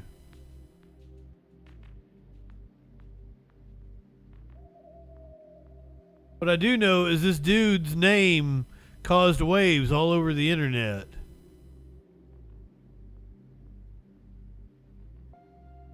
His name is Noah Kanaga. Noah Kanaga. I think I got it. But the way it's spelled kind of had people making memes and shit. Kind of crazy, and it's really changed my life as well. So I mean, it's just been like a crazy week, and like blowing up over one post because of mostly my last name, but some of it's from football too. But mostly my last name's been it's been a crazy experience. Just that's what I would have to say about it. People that like have always known my last name and stuff like that, they kind of joke around with me and stuff about it, about like getting popular off my last name and stuff, and they always crack some jokes with me, so that they think it's really cool. And then they've also been like on my social medias, I've always posted my friends and stuff, so they've been getting some attention from it too and stuff like that. And then my family, you know, they're like, you've always posted on stuff and it hasn't really blown up like this, but you know, I think I don't know, it got in the right hands at the right time and it went viral, so they just think it's an amazing experience for me, honestly. And is this something that you think can actually help you and get more eyes on you and eventually lead to more, you know, visits to other colleges? I saw you were going to West Virginia. Have you seen any change in that? No, dude, don't go to West Virginia. Oh yeah, I definitely have. So like before, I'd only had like 4 or 5 colleges reaching out to me, and then at I'd say Sunday, I probably had at least 20 colleges contact me. So I probably had like 15 colleges new that reach out, texted me and stuff like that. So it's been a crazy change in the recruitment process for me. Indiana, good on him. Then we got Arkansas State, University of Kentucky. Who else? Eastern Michigan. We can name a few more. Northwestern, Tennessee. I mean, some other schools like that. I reached out to Fanletics. I think that's how you say it. They're like the big jersey company. I tried to reach out to them, like, let's get something going, and then they hit me with a DM back and said, let's do it. So, I mean, I don't know where that's going, but we have a few kid's gonna get his own jersey. Conversations coming up with them. So, I mean, it's gonna be a good experience. And then a bunch of like the big meme TikTok accounts have reached out to me and done like some skits on my last name and stuff and fake announcing and stuff. So it's been great reaching out to them and making the connections with all of the celebrities, I guess. That's our big thing right now. Me and my parents, we've sat down with a lawyer and stuff. We still have to get contact. It's the IHSAA who we have to get in contact with to make sure everything's like on the legal side correct, so I don't get in trouble for profiting off my name, image, likeness. So that's definitely a big thing. We're still which is bullshit. Right now, because we still don't have all the answers. My parents just want to make sure that I'm safe with that. But we definitely have some ideas in the works of merchandise, stuff like that. We want to, because we've seen all the comments and like people want jerseys, people want shirts, people want all that stuff. So we're trying to provide that, but we just want to do it the right way and make sure everything's safe with me still playing sports in high school. I'm gonna be honest, like when I was like freshman, sophomore, I'm like, I just want to make it to college to where I don't have to pay for college. I want to be debt free coming out of college when I graduate, but I also want to do it from the football side. And then this past week, I mean, I blow up and I'm like, dang, this is actually a possibility. Like, I could actually, I mean, like, I obviously got to work hard and the results have to be out there, but if I honestly could, like, make it bigger than college if I really want to and if I put my mind to it. So I think it's just opened up my eyes the last week and what, like, it could actually happen, I feel like.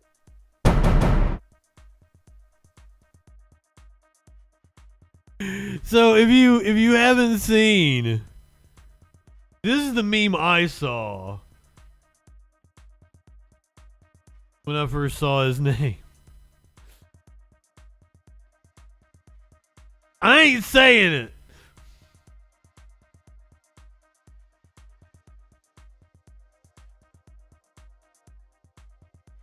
Laughed my ass off.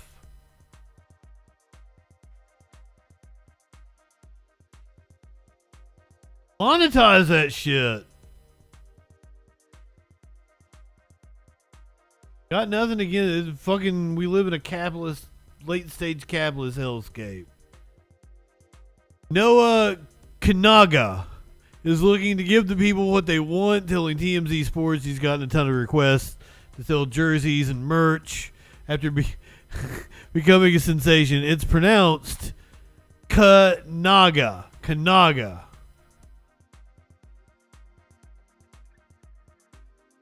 Sorry, have you guys ever been to Paris? It's a random question, but it's not a random. I know why. There's a song that says in Paris. I'm just asking him the question. I can't feed him the answer. We've never been to Paris. How do you pronunciate your last name? So this is how you pronounce it. It's Noah Kanega. You say it Kanega. Like that? What do you mean by that? See, that's the key. It's Canega. There you go. There you go. Now we're vibing. Now we're vibing a little bit. I don't get those fucking cups.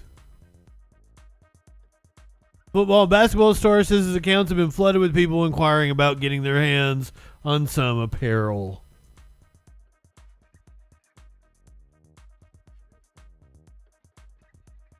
%86% of the vote in. It does not look like Nikki Haley is going to be able to overcome about an 800 point or 800 vote spread between her and Ron DeSantis. Trump is not going to speak. Is that what you're saying, DJ Dub? People are gathered at the DeSantis and Haley campaigns.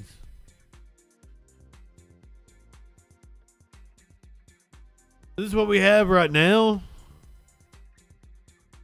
I'm going to give them to the top of the hour, then I'm going to get out of here.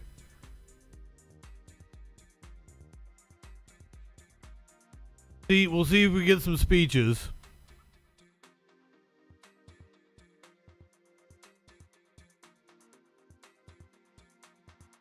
There are people in all three campaign headquarters. So I would expect all three of them would speak. Probably close to finalized with these results. Trump not only going to be finishing with over 50% of the vote, finishing over 53% of the vote. Haley and DeSantis each with 4 delegates. You might be right on that clinically. They don't want to be the first loser to speak. Trying to wait for Trump to go first, perhaps? Because let's say you're DeSantis and you go out to speak. Trump pops out while you're on stage. They're going to take, the news organizations are going to take him. Oh, here comes Trump. They're going to get a jubilant Trump. In the Iowa caucus.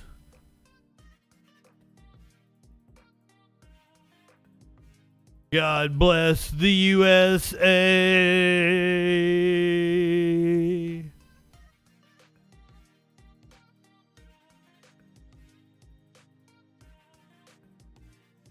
I don't know the rest of the words. From the fields of Oklahoma, lakes of Minnesota, to the hills of Tennessee, from across the plains of Texas, from sea to shining sea, from Detroit down to Houston, New York to LA, Doug Burgum! Hey, and I'm proud to be an American. Well, I want to give you guys the vibe of what's going on. I can hear it. I'm singing along. Hey, isn't that like Kim.com? Dude that ran that one piracy site?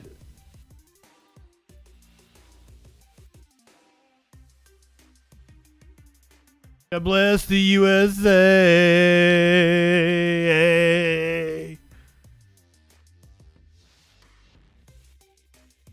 We're at the part where it slows down. You got the drums coming in.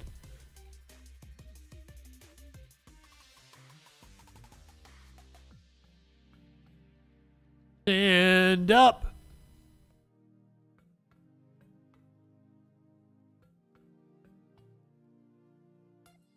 You're talking about the one that's directly behind Trump, right? That was the former acting attorney general. I was talking about the pudgier guy. Kim.com. Oh, we got Don Jr. here. All right. Music's over. Well, I want to thank everybody. This has been some period of time, and most importantly, we want. It has indeed been some period of time. Iowa, thank you. We love you all. What a turnout, what a crowd. And I really think this is time now for everybody, our country, to come together. We want to come together, whether it's Republican or Democrat or liberal or conservative. This wasn't an edging stream. Come together and straighten out the world and straighten out the problems and straighten out all of the death and destruction that we're witnessing. That's practically never been like this. It's just so important, and I want to make that a very big part of it. You were the president during COVID. It's going to happen soon, too. It's going to happen soon. I want to thank some of the great people. We have so many senators. If I go through every name, we'll be here all night, and everybody's going to get angry at me. But the senators, the congressmen from Washington. He's nuts. I want to thank you very much. I want to congratulate Ron and Nikki for having a good time together. We're all having a good time together.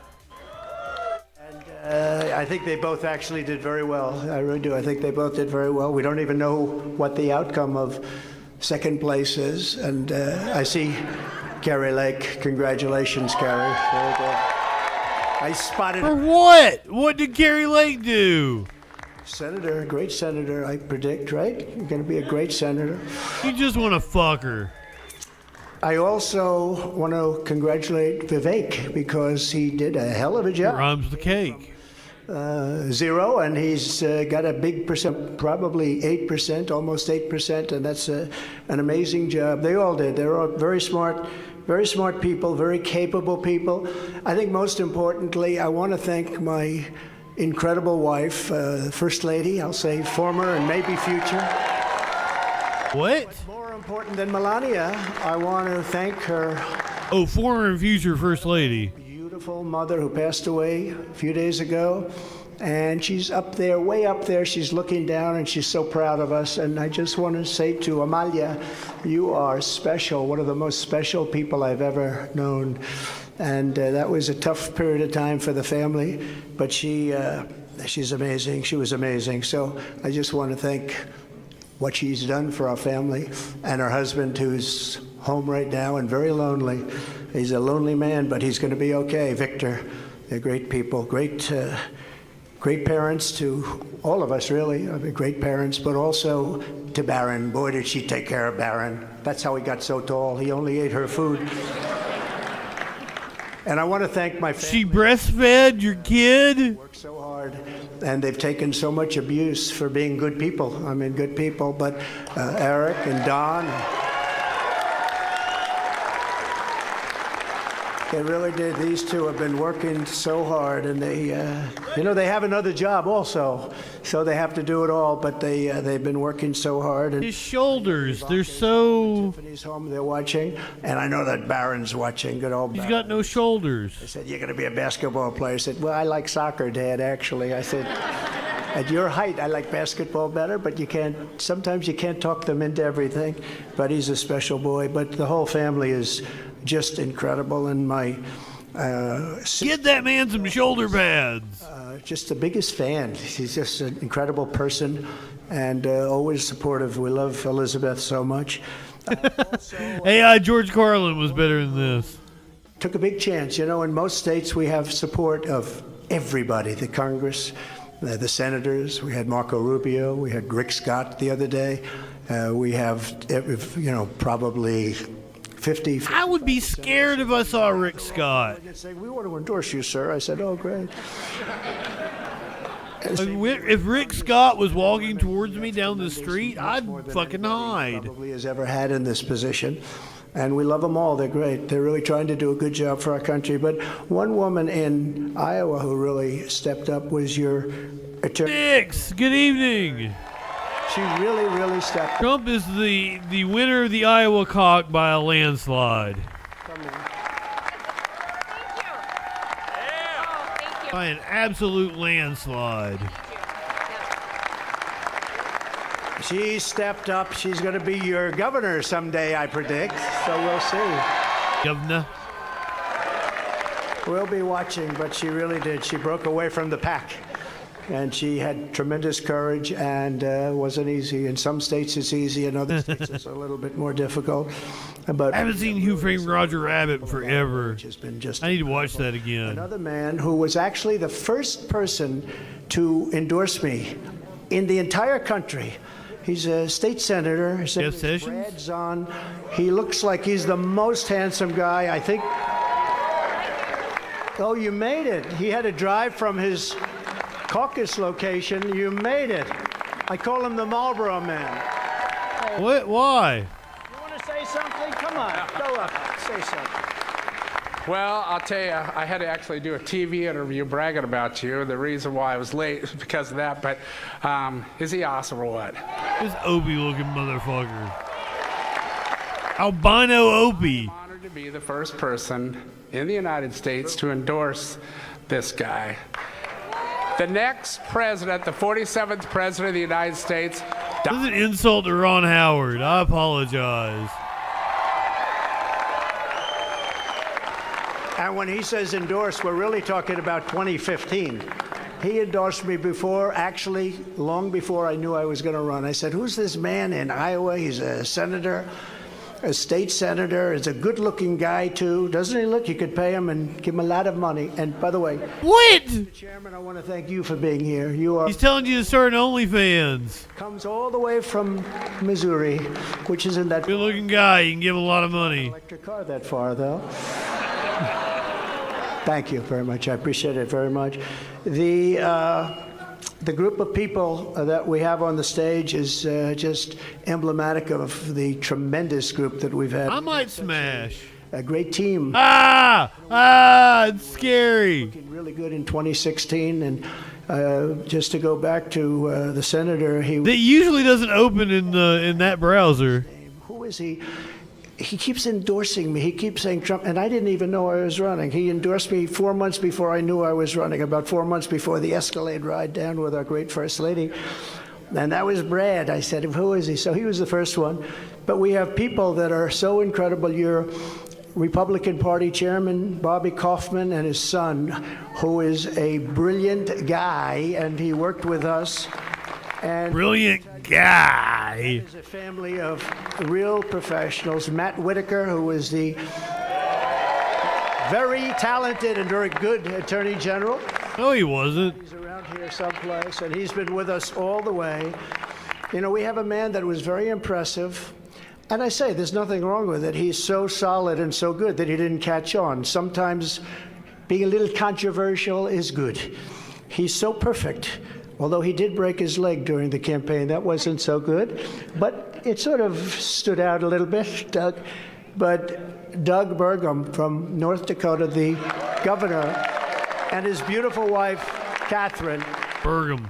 And he got out of the race. What people don't know is that he actually supported me on the other side twice already, right? Then he decided to do it. And he was outstanding. But the traction is never easy, right? You need controversy for traction sometimes, and this guy is the most solid guy. There's no controversy whatsoever, and he's one of the best governors in our country, and I hope that I'm going to be able to call on him to be a piece of the administration, a very important piece of the administration.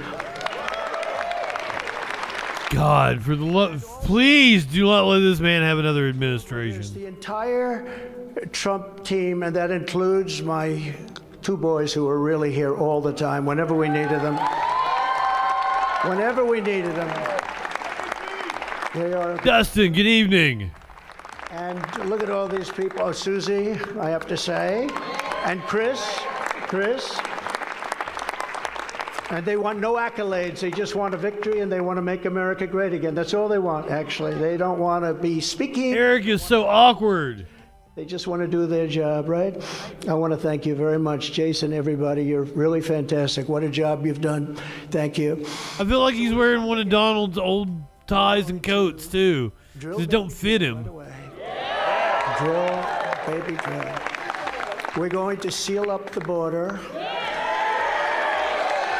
He used Flick Seal on it. Now we have an invasion. We have an invasion of millions and millions of people that are coming into our country. I can't imagine why they think that's a good thing. I would have never thought it was possible. But then October 7th happened. Than New York State. And things are aligning. It's not sustainable as a country. It's horrible. And you know, they're coming from prisons and jails. They're coming from all over. They're coming from... He's going to lose the popular vote again. And they're coming from mental institutions and insane asylums. They're being emptied. But, like, he can lose by, like, 5 million votes and still be president. That's the scary part. They had none in 29, no terrorists. That's probably what's going to happen. There's got to be some, but they have none. It's not going to be 4 more years. It's going to be the rest of his life. They have... He ain't going to leave this time. Terrorists coming in, known terrorists, some of them really bad. And many of them are in, and they came in, and nobody knows where they are. This is not a good thing. And we're going to have to deport. We're going to have a deportation level that we haven't seen in this country for a long time, since Dwight Eisenhower, actually. So I don't want to be overly rough on the president, but I have to say that he is the worst president that we've had in the history of our country. He's destroying our country. And, you know, my wife attended the funeral 2 months ago of Rosalind Carter, and it was beautiful. And Jimmy Carter was there, and I thought to myself, Jimmy Carter is happy now. Oh my God, this again. Down as being a brilliant president by next to you. He'll be a brilliant president. He's going to be known as brilliant by comparison. So we have to stop the invasion. We have to bring down our energy. We have to, you know, I say all the time. Speaking to bring down our energy, he is less energetic. And we have to stop the crime, and we have to help rebuild our cities. He seems very subdued. Capital, Washington, D.C. I was there on one of the Biden indictment trials. You know, this is the only person this never happened before. But I go to a lot of courthouses because of Biden, because they're using that for election interference. And it's on things like election, and I don't know if you know, but they did... Oh, he said he was wrapping up. ...of 2020. Do you believe it was...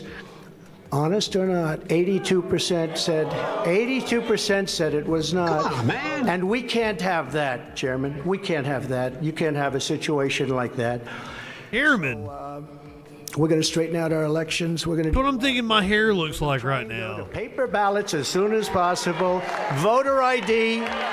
One day. A real Chairman Mao thing going on. Elections. You know, we have these elections that last for 62 days, and if you need some more time, take as much time as you want, and so many bad things happen. What do you think?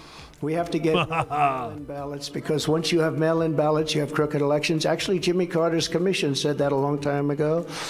We're going to rescue our economy. We're going to save our economy. We had the greatest economy in the history of our country. There was never a greater economy, and now we don't. And when you look at what's happened with inflation, inflation is destroying. You know, they call it a country killer. Did he say he was wrapping up? Germany, countries that had big inflation are dead. They become dead countries. We have to stop that immediately. And we want peace through strength. Russia would have never attacked Ukraine, would have never done it. Putin and I get along fine. We get along very well. That's a good thing, not a bad thing. The fake news, which if the fake news would become real and honest news, 90% of our problems in this country would be solved. They would be solved. So Russia would have never attacked. Israel would have never been attacked.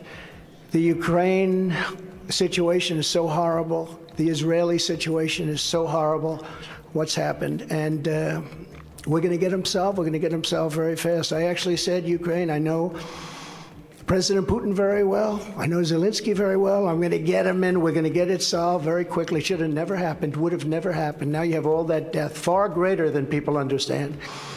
The numbers are far, far greater than anybody would even think possible. You're going to find that out in the years to come.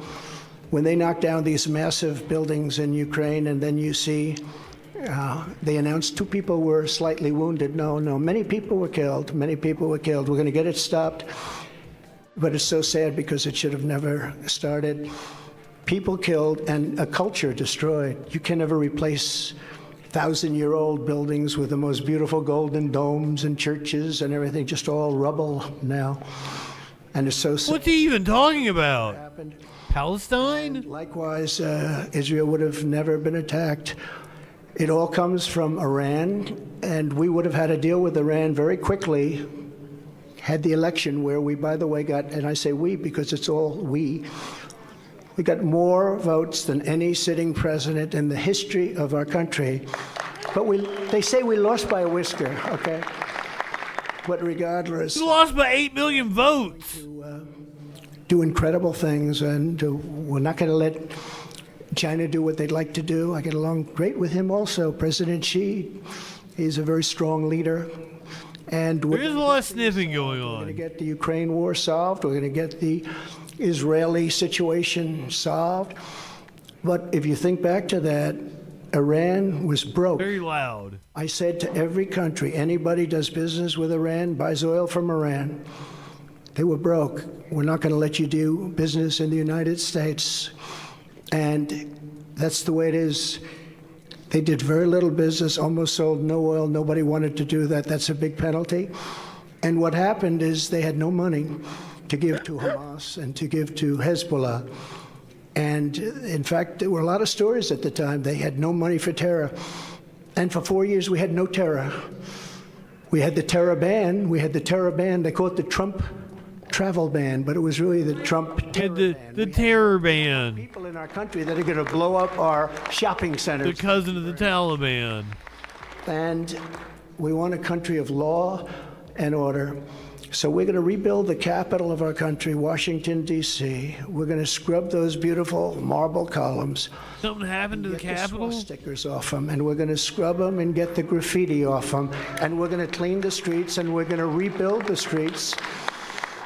And we're not going to have rusted medians through the middle that are falling down into the roads where foreign dignitaries from all over the world come and they look.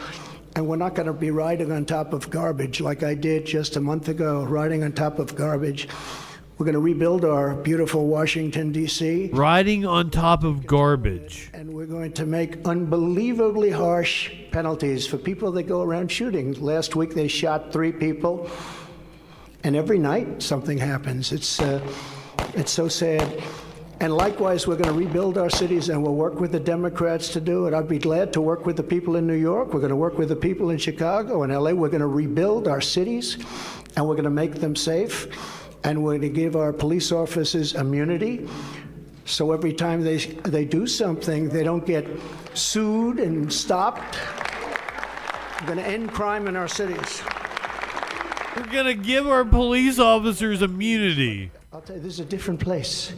You don't know about crime. You don't know about getting mugged and getting whacked and getting thrown into subways. And we're going to stop it. And we're going to come down very hard on criminals. And we're going to stop crime in America. So I want to just finish by saying that we're going to come down hard on criminals. The man with 91 felony charges just said. But this is the biggest one. They said, well, if you win by 12%, that's a big win. That's going to be very hard to do. Well, I think we more than doubled that, I guess, and tripled it maybe.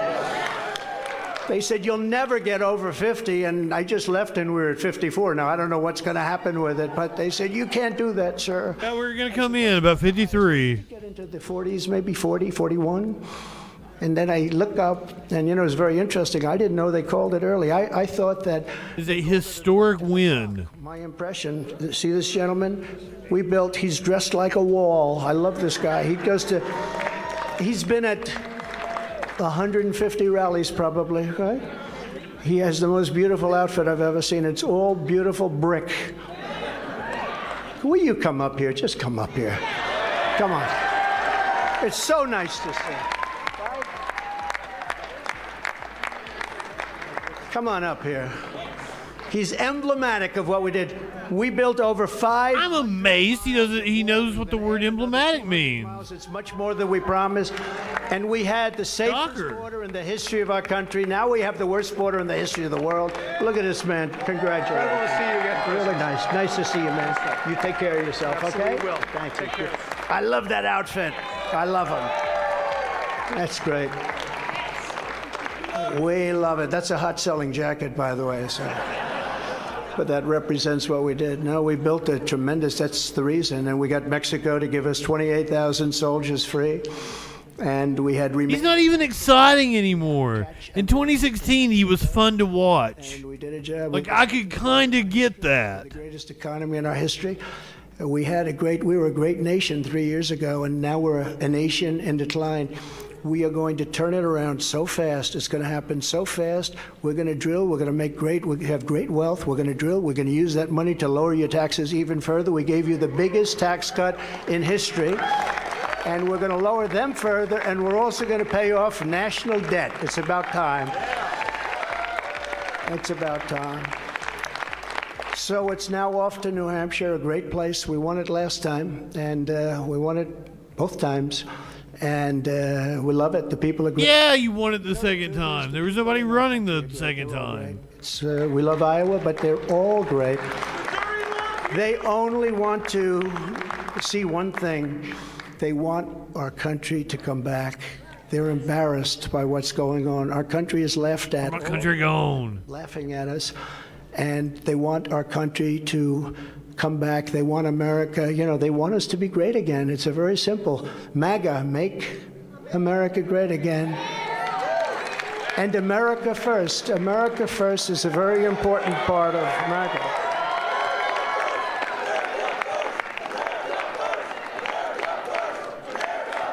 So we're going to put America first. We're going to make America great again. Again, Iowa, we love you. You are going to, you just go out and buy larger tractors and more land. Don't worry about it. And to all of the people standing behind me and all of the... Well, the sequel is never as good as the original. And great dignitaries and friends, I just want to thank you all. This is a very special night. And this is the first... Because the big night is... And the third time, like, the third movie always bombs. We do make our country... This is the third time. Thank you very much, everybody. Great honor. Thank you very much. Thank you. Clinton is the last time it happened. So, man. You see Kimberly Guilfoyle.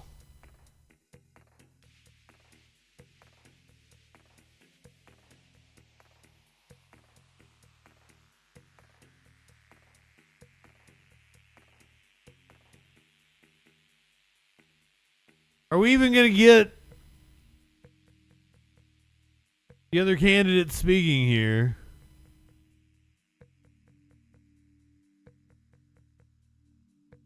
That was the winner of the Iowa caucus, Donald Trump.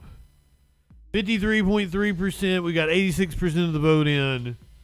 That's about what the tally's going to look like. It looks like Ron DeSantis is going to claim the second spot, but just barely.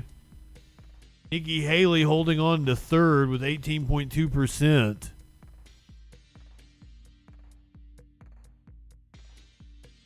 was the Trump campaign headquarters in Iowa. Officially the first vote of the presidential primary season.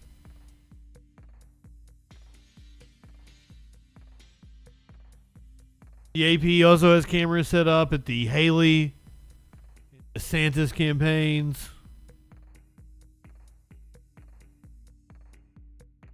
Man's talking about cracking down on crime.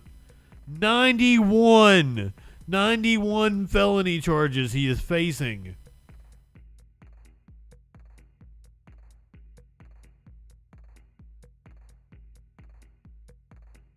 Trump, the winner in Iowa. I'm going to go ahead and pull up our animal video, but if we get Nikki Haley or Ron DeSantis speaking, I guess we'll take them. Both incredibly unlikable, though. Incredibly unlikable. Here is a mouse that comes in and cleans up a man's shed.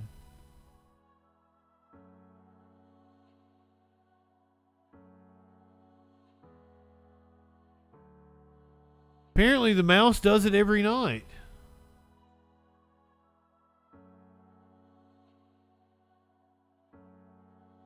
Dude's kind of messy.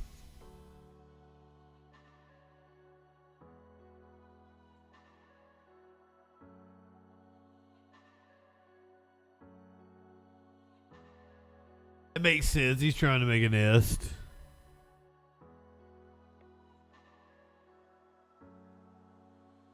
He's very studious. He's cute.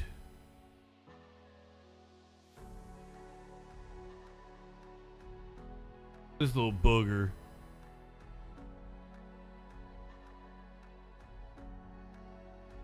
Fortunately, anytime I see a mouse, they're usually headless. Sometimes I will. Back at the old apartment, I caught Smokey and Maynard. They were playing with one. And like I felt so sorry for that little dude because he couldn't get away. Like he tried to run one way, Maynard would go get him. Try to run the other way, Smokey get him. I see, like YouTube can suck a dick now.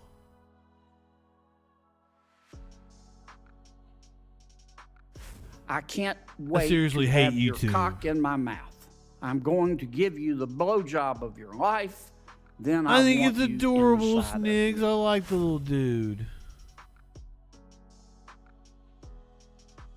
I can't even make it play anymore. Fuck it. Go ahead, light one up, tip one back. It's alright to have a little fun before you hit the sack. I'm JustinFREAKIN. We will see you Thursday night.